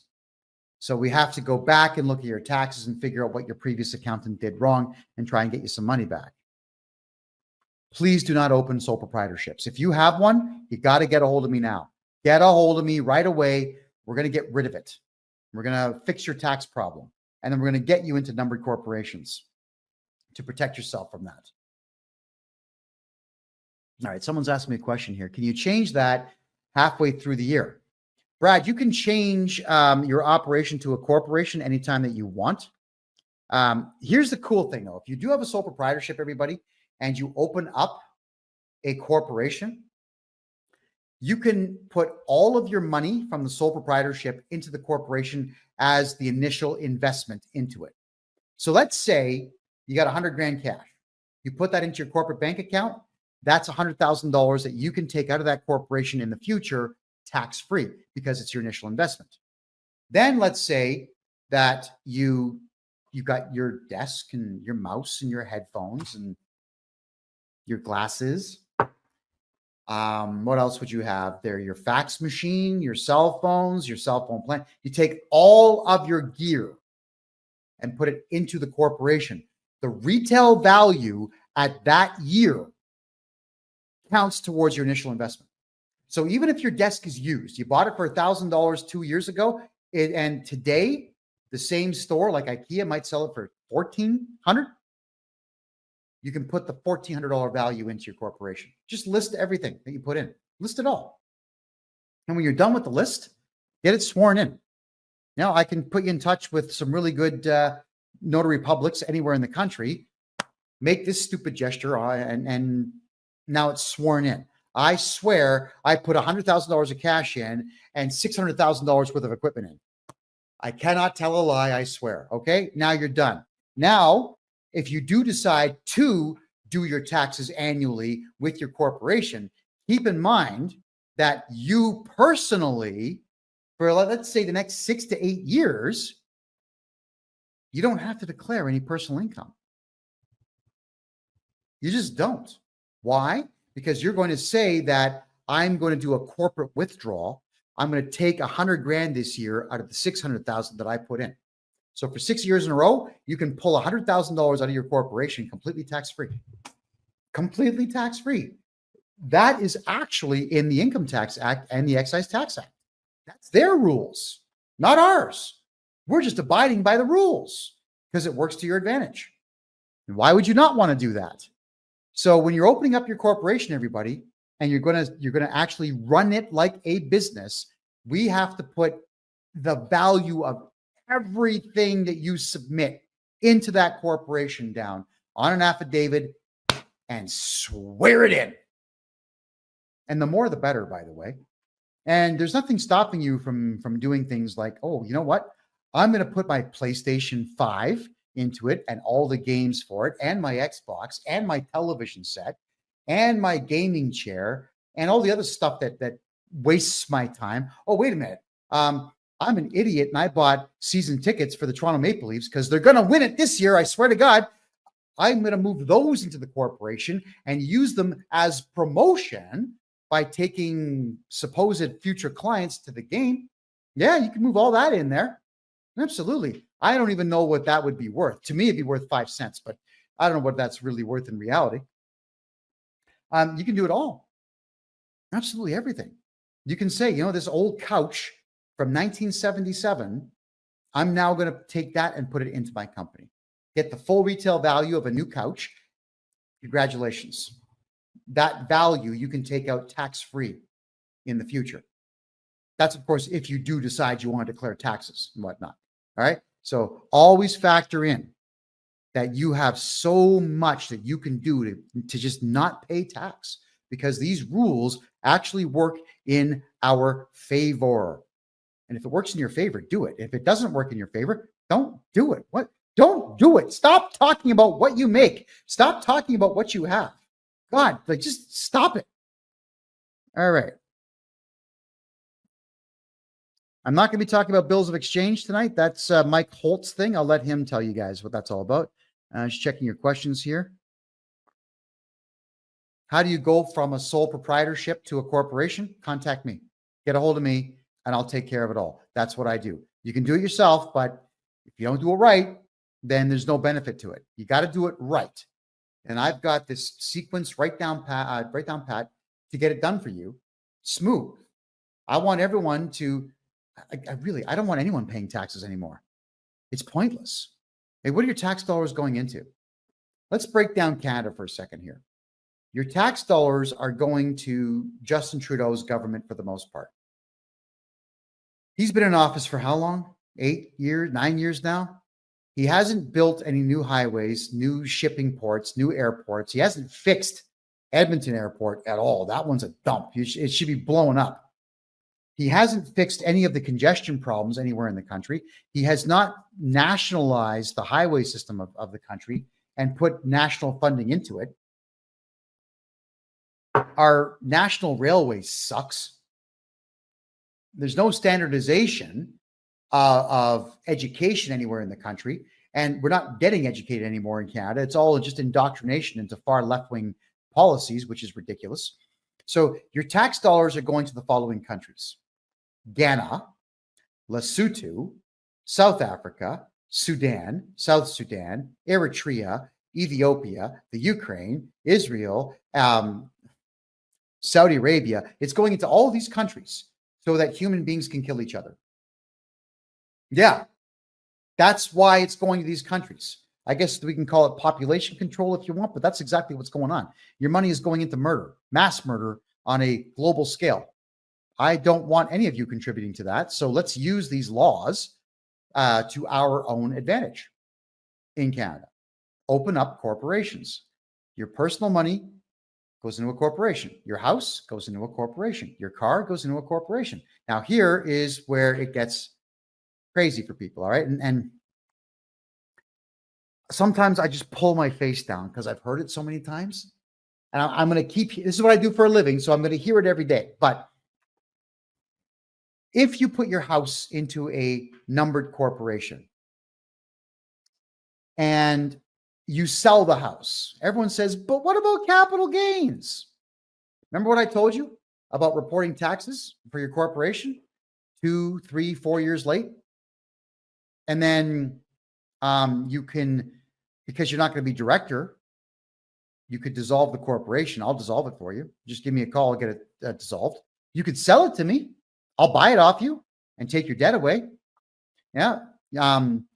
You could just simply do your tax return and not report the sale of the house, because that's none of the CRA's business. That's voluntary information. Remember what I said about voluntary versus the word must?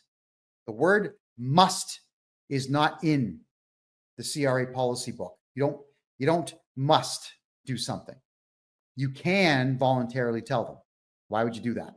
But if you're going to a regular accountant, they're going to say, no, I don't want to lose my license. No, you have to report it. Right? So that means the accountant that you're hiring probably works for the CRA. If they say these things, they're not on your side. They most certainly don't work for you. So make sure I'm your tax expert and you're never going to pay any of these taxes again. Andrew asks a good question here. Is it voluntary to pay a speeding ticket? The problem in Canada is the provinces all went to what's called the administrative penalty system. And unfortunately, you're guilty until proven innocent with that system. Mostly to do with parking tickets and municipal fines and speeding tickets and whatnot. No, you got to fight those in court. You have to fight them in court, because what they will do is they'll utilize policy within the Highway Traffic Act to suspend your license. This is why, let's just say for argument's sake, you have your vehicle and the license plate registered to a corporation. There are toll roads and highway where they snap a photograph of your plate and mail you the invoice. And if you don't pay it, then they'll suspend the renewal of the driver's, the plate. How do you get around that? You register another numbered corporation and you sell the vehicle to the other numbered corporation, get a new plate. Take that plate and toss it. And let the 407 take you to court for it. which they won't because they never win those cases. So they won't take you to court. And then 2 years later, when the plate renews, sell it back to the other corporation, get a new plate. So long as you're getting new plates every single time, you can escape photo radar tickets, or you can escape photo toll tickets. But speeding tickets on your driver's license, no, fight all of that in court. You have to fight that in court. So H, I'm not sure I understand your question here. You're saying, what if you have a hypothec? I don't know what a hypothec is. If you could maybe clarify, let me know on that, please. Yeah, Andrew, anything on your personal name, fight in court. Everything else, please do it through corporations, because all of these, all the provinces and states are eventually just going to have photo radar tickets everywhere. And if you heard what Ford said that they were going to cooperate with the Royal Canadian Mounted Police and report to the local detachment if you're speeding. Could you imagine buying a truck that reports when you speed to the cops? Now, I think that should be the final nail in the coffin for Ford, don't you? This is also why I'm suggesting to everybody, buy cars from 1999 backwards. Buy old cars, fix them, replace the engines and transmissions if you have to, but please stay away from this modern crap. If the car you want to buy has a GPS within it, please don't buy it. Or I guess hire the hacker or whatnot that you know to remove it, because it's nobody's business where you're going. Okay. All the cars that I own or have owned in like the last 20 years, they've been at least 20 years old. I have a car right now that's in public storage, which is 36 years old. I'm going to have it all wrapped up and shipped here to Panama and drive it here. Yeah. Why would I want to have that thing in my own personal name? And why would I want to own a vehicle that snitches on me? Do not allow anything that you have to snitch on you. Period. Let's get back to corporations here.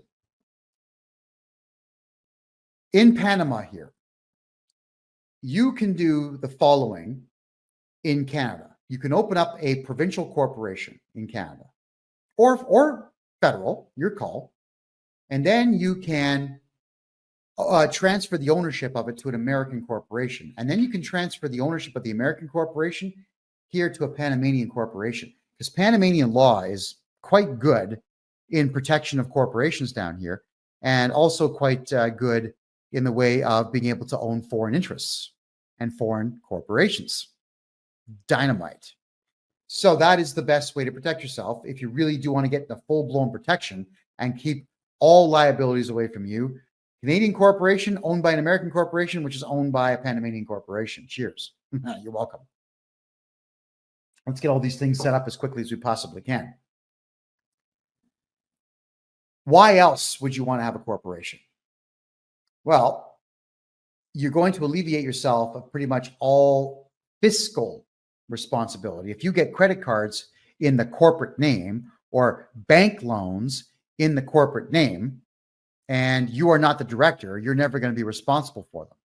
Now, I don't recommend this, but I do know that there's a lot of people out there that go and get corporate bank loans and then just dissolve their corporations. I don't care, because the banks make about $5 billion every quarter. So what's $18,000 compared to that? Plus the interest they're going to earn on those billions of dollars. And even though the Toronto Dominion Bank just got fined $3 billion, they'll make it back in 1 quarter. So it's nothing to them. And if people rip off banks, I couldn't care less. I don't recommend it, because if I was to come on this show and tell you to rip off the bank, that would be solicitation of a crime. And I'm not going to do that, because that's a crime, right? So I'm not on this show to commit crimes. I'm just here to save you money and help you make money. There is something new that's been brought to my attention if you have a corporation also. Now, I don't have all the details, and I want all of you to come back in 4 weeks, because I will have the answer for you in 4 weeks. But you can actually open up corporations in Canada that are owned by American corporations, and then create an insurance company of your own, selling title insurance in the United States, because When was the last time you heard of somebody cashing in on title insurance? It's almost impossible to rip off anybody in the States for a house title just being transferred without someone knowing about it. And even then, if you have a title insurance company where you've got to pay insurance on that, all you'd be paying is the legal fees. What if you had 1,000 people at $600 a year? 600 grand a year, US, coming in the door selling insurance that people are never going to cash in on. Like, insurance is the biggest scam going, but it's a legal scam. It's completely legal. So if you're wondering how to make money in the United States, you open up title insurance companies. I'm going to know how to do that in 4 weeks. And the odds are pretty good. I'm going to own one in that time. And I'll teach y'all how to do it. So please do stay tuned on that. I just thought that that's the bit of a news flash that all of you good people that watch this show on a regular basis, you'll know things before everybody else does. All right. Corporations, also, why they are so good is that if you do have copious amounts of debt, you can get rid of the debt. All of it. So, here's what I do. My biggest moneymaker right now is clearing out people's corporate debt. This is why I'm saying never do business under your own name and never do business as a sole proprietorship, because you can't sell me your debt. I can help you reduce it, but you can't sell it to me. But let's say you screwed up, or because of the COVID fiasco, let's say that you lost all your clients and you have no more income, but you still had to pay all your bills. So you've got massive amounts of debt. Let's say it's to the tune of $1 million. In Canada, it could be a combination of a CEBA loan. It could be income tax, corporate income tax, payroll tax, HST, GST. It could be repayable loans, penalties on all the debts, interest on all the debts, a couple of corporate credit cards and whatnot. You know that you're never going to be able to pay $1 million. Who do you know that makes $1 million a year to pay that debt off? I don't know anyone right now who's a small business who has $1 million just to blow because the CRA says so. So what you would do is you enter into negotiations with me, because I'm going to buy that corporation from you, and I'm going to take all of your debt away. All of it. We do what is called a due diligence search. I want to make sure that your corporation exists, that you are the owner. I got to find out the dates and the times and whatnot the corporation was registered. I need to know all of your debt. You got to list everything for me. And in that due diligence report, I'm also wanting to know if there's any open Royal Canadian Mounted Police investigations on your corporate, not you, I don't care about that, but on your corporation. Because if your corporation's under police investigation, I can't buy it. I can't. And I'm not going to circumvent anything like that. I'm not going to call the RCMP and say, hey guys, guess what? Because I can't stand those idiots. But I have to tell you, sorry, can't do it. It's never happened. But we have to search for it. We're also going to make sure that we know that you don't have any assets. Oh, sorry, guys, I'm exhausted. Like, assets attached to that corporation, because if you do, I'm going to get you to move them out, because I don't want your assets. I just want your debt. And that is what I will do, is I will take all of it away. When the due diligence report comes in and we sign the final contract, congratulations to me. I'm now director, CFO, CEO, and 100% shareholder. And that's both Canada and the United States. That's right. So if you have IRS debt, state tax debt, all the penalties, loans, credit cards, whatever it is, I can take your American debt away from you as well, so long as it's corporate. Remember, I cannot buy sole proprietorship debt. I cannot buy personal debt, but I can buy your corporation from you legally. Take it all away.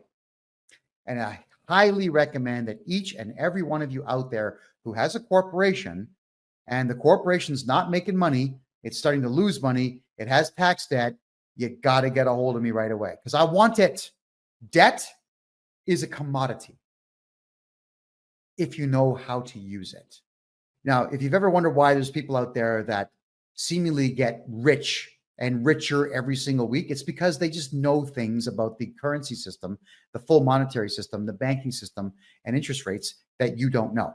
Knowledge is power. And I don't think anybody watching this show would have absolutely any idea whatsoever why a handsome dog like me would want to buy your debt and hold on to it as a commodity, not an asset, but a commodity. I could explain it to you, but I don't think that's really all that important. What you need to know is that I'm going to take it from you. I'm going to sell it to someone else. Someone else is going to pick up that debt and write that debt off. And yeah, I do make money on it. It's not like I'm doing it free. It's not a free service. It's not like a free shoe shine in the hopes that you're going to come back and get your shoe shine next week. It's not how it is. I do make money on this. You walk away from debt. I make money. My lawyer makes a bit of money. The notary publics make a little bit of money. The people that I sell it to, they make money because they get to write off your debt. The CRA and the IRS lose.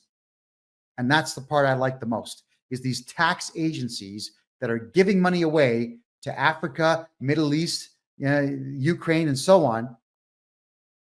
They lose. And they should lose, because it's not like the IRS is transferring funds to the federal government who's out there building new interstate highways. I don't know if you've seen the interstate highways in the United States lately, but they need work. They're not like they were in the 80s. And whenever major cities in the United States that have interstate highways that go right through them, whenever they have road work to do, the city shuts down. It just shuts down. When the Norwegians build a new bridge, they pre-build the entire bridge and they just use hydraulic jacks and they move it into place over the course of the weekend. So they shut the road down on Friday, and on Monday it's open, brand new bridge. Why would America not be doing this? Why is Canada not doing this? Your tax dollars are not going into innovative ideas to keep the country flowing. It's just being given away to really bad people. It makes me sad. So if there's any questions anybody has, I'll certainly address all those questions now.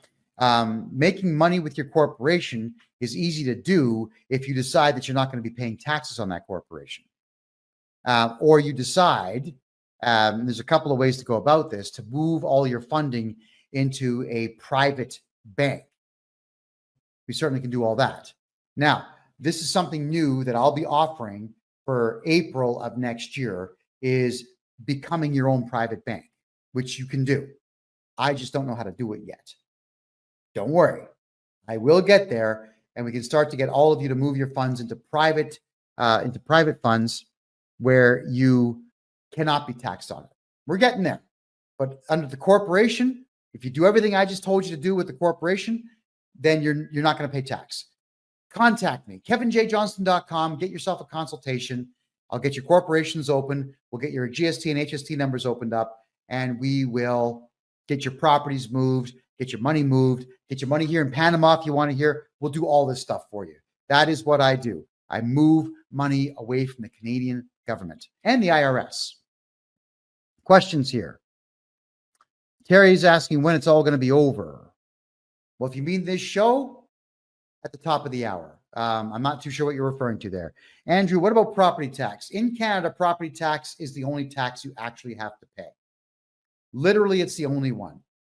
For some reason, I don't even know how this happened, but municipalities are not even listed as entities that truly exist within the provincial municipal act in any of the provinces.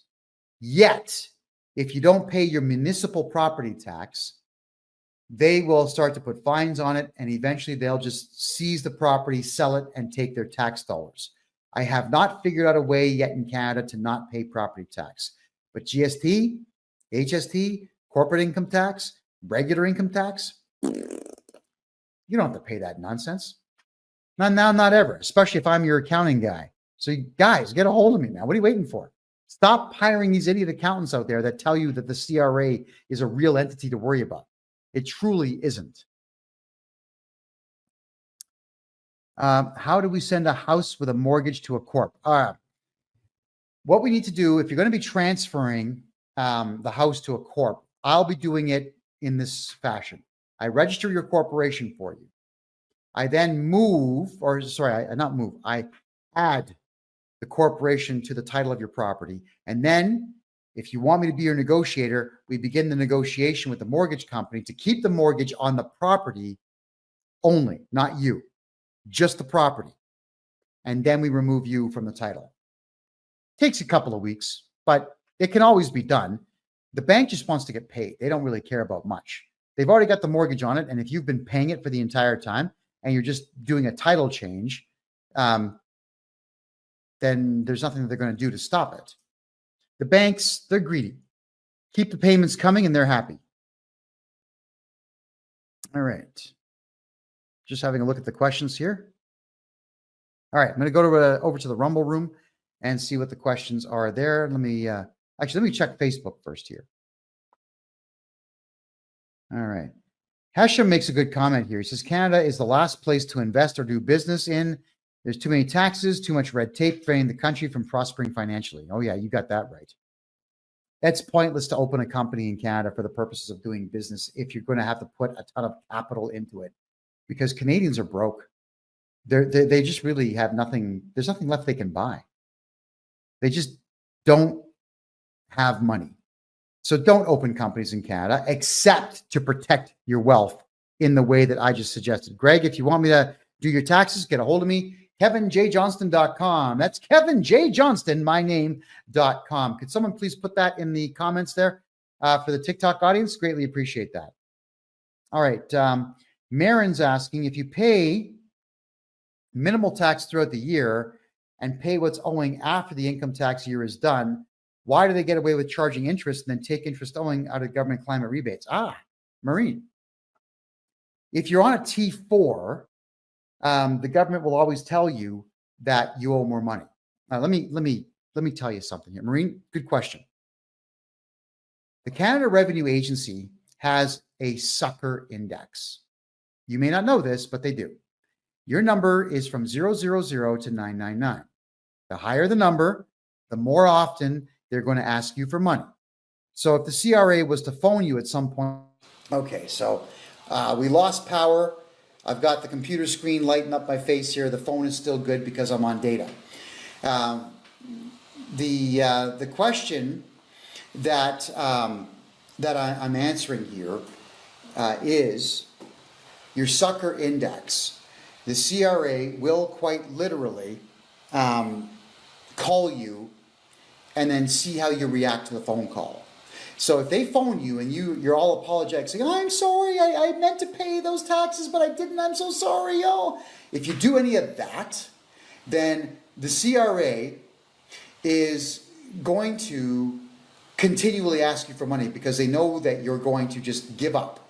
They know that you're afraid of them and that you will give up and give them more money. So they're just going to keep asking for it.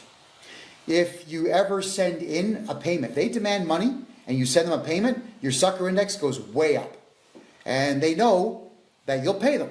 No matter how large the amount is, they know what you're going to pay. If they call you and threaten you, and you break down crying on the phone, you better believe that your sucker index is going to go way up. So you cannot talk to these scumbags at the CRA because they're going to constantly be looking for a way to take your money from you. Constantly. We cannot have that. And that is why I do what I do. Is when I become your agent, your sucker index drops considerably because now they know they've got to deal with the guy who hates them, is not afraid of them, cannot be intimidated, is outside of their jurisdiction, and knows the law. Oh, and will charge them criminally.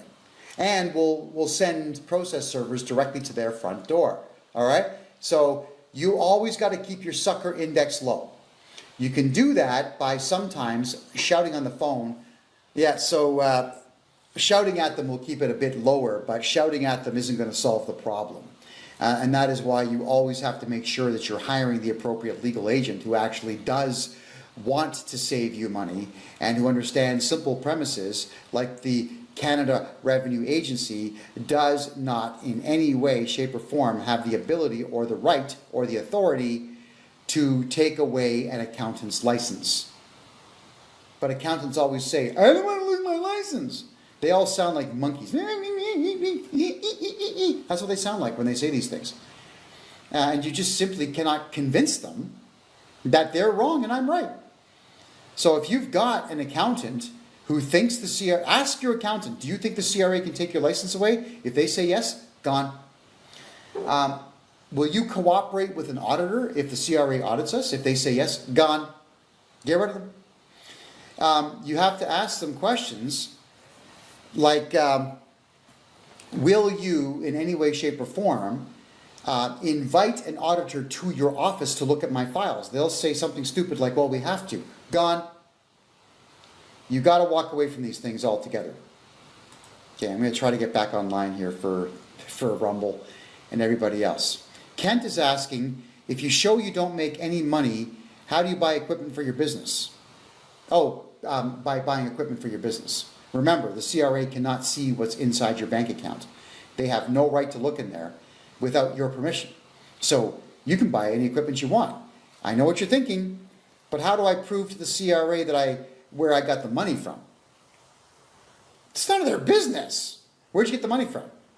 Yeah, you can tell them the same thing I tell them. Well, prostituting myself out to your wife, you could tell them that. That usually gets their backs up and they tend to go away. Or you can say, Kevin J. Johnston is my legal agent. Here's his phone number, call him. Don't ever call me again. You certainly have the right to say these things to the CRA. Alrighty. And yes, Norman, I agree. The philosophical argument of money not existing is one I agree with, I know. But the idea does. And the idea of money has been around longer than you and I. Yeah, it goes back about 10 to 15,000 years, like an actual currency. You're never going to shake the human race from wanting money. What I love about money is the freedoms that it affords me. If I feel like buying a brand new computer and I have money, I can just go right ahead and do it. I'm fine with that. If I feel like getting on a plane and just disappearing for a couple of days with money, I can do it. And that is why I'm wanting all of you to not pay taxes, keep all your money in your pocket that you possibly can, and always look for new ways to make money on nothing. That is why I'll be getting back to all of you on how to open up your own title insurance company. Once you're making money with your money, and once you are making money on other people's money and then making money on the interest and so on, the money train, it doesn't stop. You can keep earning on a regular basis all of the time.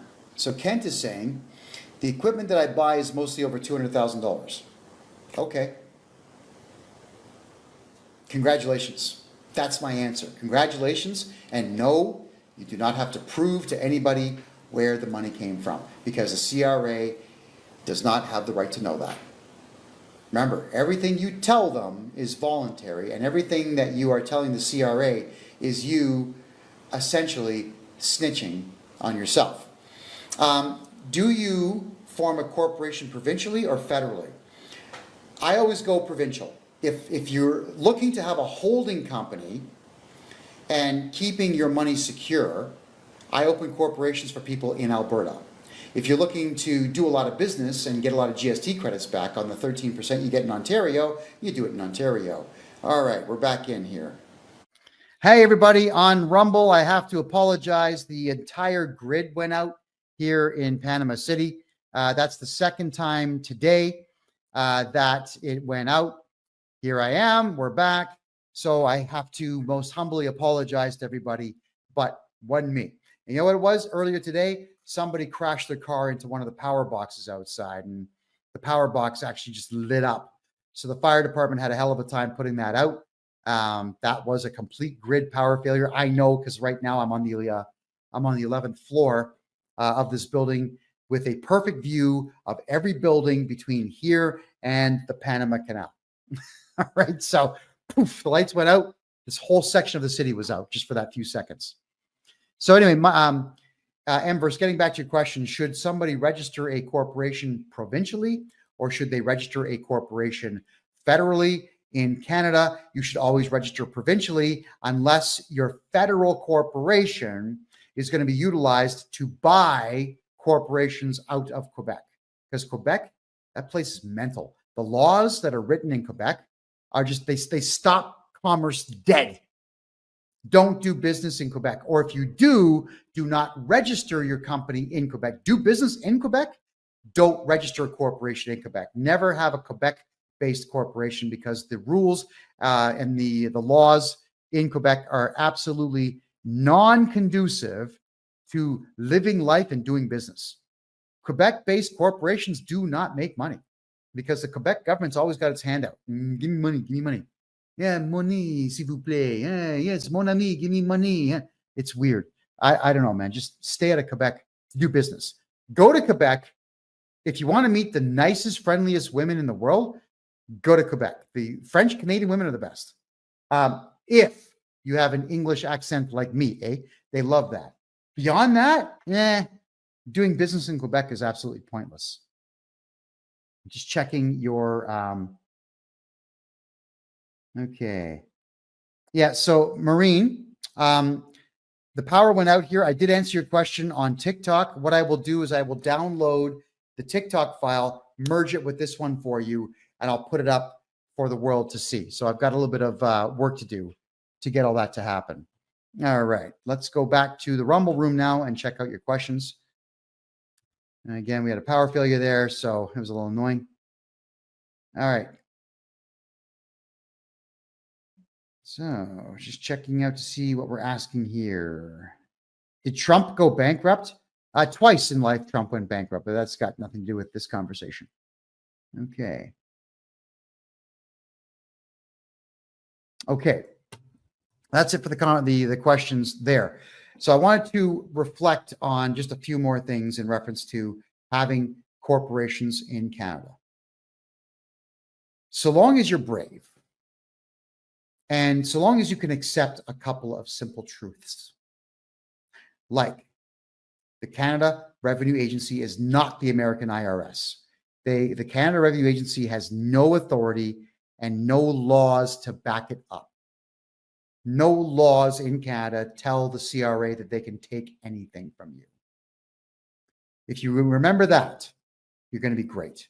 If you can remember that the CRA, even though there are more employees in the Canada Revenue Agency than in the Canadian military, they still don't have any authority. So don't do what they say. Don't panic when they call. Please don't do any of that. If you can accept the fact that the Canada Revenue Agency only knows what you tell them, they have no investigative bodies whatsoever, and the only time that they can really find anything out about you is if you cooperate with them or you cooperate with an audit. And I got to encourage all of you, never cooperate with an audit. Call me. I'll get rid of them. In one phone call, the CRA audit is over. Now, in the United States, I can't offer the same services yet, but in the United States, I can buy your corporation from you and alleviate you of any and all debts that you would have. All right, everybody. We're getting some flickering here on the internet, so I'm going to cut the show off a bit early here. I will cut the show together, fix it all up, and get it to replay for everyone. If you want to get a hold of me at any given time, my name is Kevin J. Johnston. You can catch me at kevinjjohnston.com. Grab yourself a 1-hour consultation. Let's talk about what your tax problems are. Let's get them fixed. If you've got a corporation in Canada and the United States and you want to get rid of all of your corporate debt, get a hold of me because I will buy it. To me, debt is a commodity that I cannot wait to get my hands on. That is it for now, everybody. My name is Kevin J. Johnston. This is the income tax, the money, the real estate show. This is what we do. We talk about anything to do with real estate, income tax, and investments. And there's a lot more that we're going to talk about next week at the same time, 9 p.m. Eastern time, every single Thursday. I'll see you then. Have a great night. Hi, everybody. Kevin J. Johnston here. You've just watched another episode of the Real Estate and Money Show, where we talk about all things to do with real estate, moving money, saving money, making money. We talk about corporations. We talk about taxes a lot because there are a lot of problems that Canadians and Americans are having with taxes. For my Canadian audience out there, I have literally been studying taxes, tax law, tax systems, the entire tax establishment since I was 13 years of age, when the Canada Revenue Agency, which were at the time called Revenue Canada, decided to lie to my parents, who were old school people and they really didn't know any better, who cooperated fully with the Canada Revenue Agency and had driven from my hometown of the city of Mississauga, which is beside Toronto, all the way down to St. Catharines, Ontario, which is right beside Niagara Falls, only to get locked into two separate rooms and got grilled by two losers, criminals is what they are, who questioned them for days, 2 days straight, even forced them to sequester themselves in two different hotels so that they could get the two different stories, and then came at my parents with a huge tax bill of 1/3 of their entire net worth. Forcible confinement, extortion, fraud, uttering threats, intimidation. These are crimes. These are very serious crimes being committed by people who have no authority to do so whatsoever. In the last 40 years, I have learned that the Income Tax Act and the Excise Tax Act are not laws. They are merely guidelines that allow the CRA to behave like the maniacs and the criminals that they are. If you don't feel like cooperating with the CRA, you shouldn't. All we need to do is just make sure that we pacify them by answering the minimal number of questions. And I do everything either in writing or phone calls where I don't answer questions. I just let them know that we are currently working on the tax file, and then we just go ahead and submit the tax file to the criminals at the CRA. And that is how I'm getting people out of massive tax bills, which is, and it's all legal, by the way, and which is something that accountants should be doing and don't do. All accountants in Canada do mistakenly believe that the CRA can strip them of their licenses. Absolutely not true. But if someone says that to you, it means that they're a coward and they've done no research whatsoever. You always need to make sure that you ask these questions prior to getting involved with any of these accountants. I am not afraid of the CRA. They are afraid of me. Why? Well, because I'm the one that sends process servers out to their homes at god-awful hours of the night, I might add. It's completely legal to serve a legal document to a CRA representative at 3 o'clock in the morning. It's completely legal to film it, not just for austerity purposes, but for safety's sake, because we don't want the CRA being able to call the police and lie about the fact that they were threatened. They're not going to be threatened by my staff. They're not going to be threatened by me or anybody else beyond the threats that I'm legally allowed to issue, which is, we're going to sue you. We're going to charge you criminally if you don't abide by the law. And I have the right to say that because it's true. It's not a threat. It's a promise. And it's a promise that exists within the realm of being able to issue any legal threats. I can legally tell you that I'm going to sue you for defamation of character if you don't take an article down that I don't like. And then I can go ahead and do it. I can legally tell you I'm going to sue you for the money that you owe me. And if you don't pay it, I can legally go ahead and do it. I can't threaten you saying I'll break your arms if you don't pay me. Well, that's a crime. That's intimidation, section 423 of the criminal code. And that's 5 years in prison. I wouldn't do that. So we always have to work within the bounds of the law, and the CRA usually do not. I do. And the CRA does not have any laws to back it up to allow them to behave in the fashion in which they do. I need all of you to really start thinking through a whole lot more what the Canada Revenue Agency is. They truly are just a collection agency that get federal funding but are at arm's length from the federal government, which means they actually don't represent the federal government. They represent their own interests, and they're going broke, which is why they are so hyper aggressive. And when somebody gets hyper aggressive, it means that they are desperate. And when someone is desperate, coming at you with everything they have, that gives me the opportunity to go at them with everything I have.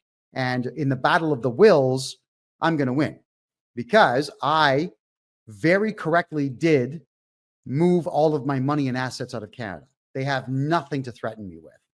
It's not like they're going to send someone down here to Panama to put a bullet in my head. They're certainly not going to even send their staff down here to Panama to look at my tax files or your tax files if I store your files down here in Panama, which is something that I do for all of my clients. If you want your files to be safe from all government eyes, the prying eyes of anyone, mostly just the CRA, send them down here to me. I'll store them for you in our warehouse. I've got a lovely, it's not big, it's less than 5,000 square feet, but it's big enough for me to do my job and store your files here.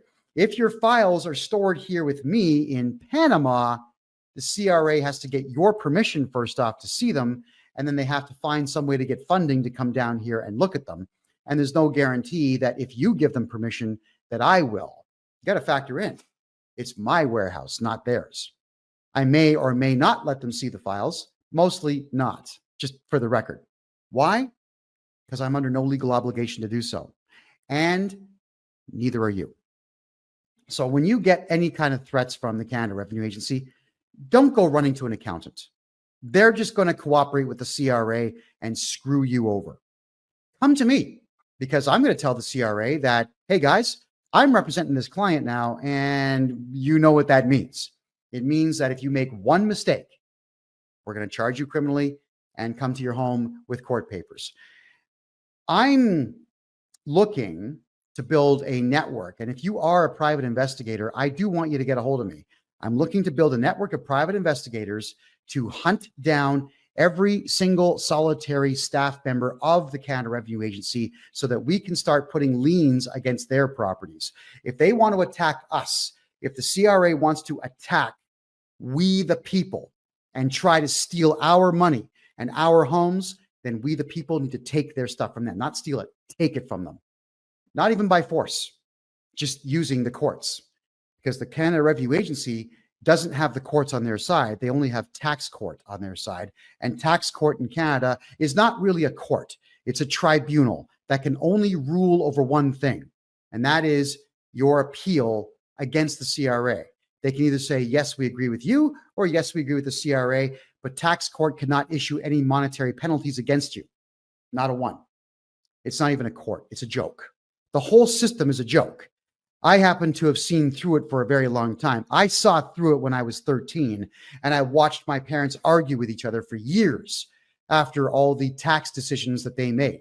And the truth is, the only fault of their own to do with their taxes and getting nailed by the CRA was the fact that they cooperated. That's it. Don't cooperate. Never cooperate with any government agency unless it works to your advantage. And I'm the one to tell you if cooperation works to your advantage or not. But please, please stop talking to the average individual out there. Stop talking to the CRA. When you have an accountant who is afraid of the CRA, you have to walk away. Take your files and leave. Now, I also wanted to point out to Canadian farmers right now. There's a company out there called FBC. Yeah, FBC. What this company does is they say that they specialize in farm accounting. What they do is they section the map of Canada off into quadrants and regions. And then, using their name, FBC, they sell franchises. That's right. So if you are some loser, not even an accountant, but you want to do farm accounting around Toronto, then you can buy the region from FBC and then become your own independent agent and screw over everybody who's in that area. A lot of my clients that have all worked with FBC, they've become clients of mine because FBC has absolutely destroyed them. FBC does not know what they're doing. They cooperate fully with audits. They cooperate fully with every single demand the CRA makes, whether it's a legal or lawful demand or not. So if you are with FBC in Canada, I need you to break away from these people immediately. All right. So I'm just saying this not because I want to crush my competition for no good reason. I want to make sure that you are just staying away from companies that are not working in your interest. They take your money, but they give you nothing in return for it, except they cost you a whole lot of money. I have a client of mine who went to FBC in Ontario to get their taxes done, and FBC ended up costing my client $1.1 million in tax fees. They were hired to solve a tax problem and then went ahead and made it worse. If someone says that they are an expert in taxes, you really need to talk with them and ask them all the appropriate questions. Do you cooperate with audits? If they say yes, walk away. Are you afraid of the CRA? If they say yes, walk away. Ask them if they think the CRA can take away their license. If they say yes, you got to walk away. The CRA has no power over me or anybody else that I work with. Nobody whatsoever. They are certainly not going to be able to threaten me with anything or frighten me into cooperation. It's not going to happen. And here's one more thing. The Canada Revenue Agency is about 5 years away from being completely bankrupt. They may not even be around in 5 years. So let's take all of your money away from the CRA and expedite the process of them going broke, because you are allowed to redo your taxes going back 10 years. If your accountants in the past did not write off your medical expenses, your children's educational expenses, your legal fees, your old accounting fees, your marketing expenses, if they did not write all that off, we're going to find all of it in your tax files, and we're going to go back and we're going to write those off. And then we're going to resubmit your taxes properly. You'll be amazed how much money you get back when you put forward every single solitary personal and business expense that you are legally allowed to write off. I wish every accountant out there did this for their clients, but they don't. I think, honestly speaking, I'm the only one that does this. One more thing. Tax mechanics. Watch out for these people. The tax mechanics, they rely on free man on the land nonsense. Tax mechanics have a really good ad campaign running right now on TikTok and Instagram. And they do the same thing that FBC does. They issue franchises out across the country, and they cooperate fully with the Canada Revenue Agency. And they have screwed people, just destroyed people's lives. Because every single time that they get involved with something and they quote the free man on the land nonsense in court, they lose. And who loses when they lose? You do. Please be careful of FBC and be careful of tax mechanics in Canada. You will lose everything you've got. Here, kevinjjohnston.com. Please get a hold of me, book a 1-hour consultation. They're only $150, and until the end of 2024, there's actually no tax on them. I'm not charging HST on them yet. Until January 1st, you can get away with not paying any tax on that consultation. And let's go through your entire tax file, get a strategy formed, and get your money back where it belongs. And that's in your pocket. Thank you very much for watching, everybody. This show is every Thursday at 9 p.m. Eastern Time. You'll always catch it here on my Rumble channel at freedomreport.ca. And to start saving money, head over to kevinjjohnston.com, book your consultation. Let's do it. Let's have some fun. You need to enjoy life, and we can do that by making sure that we take every penny back that's yours. Thank you.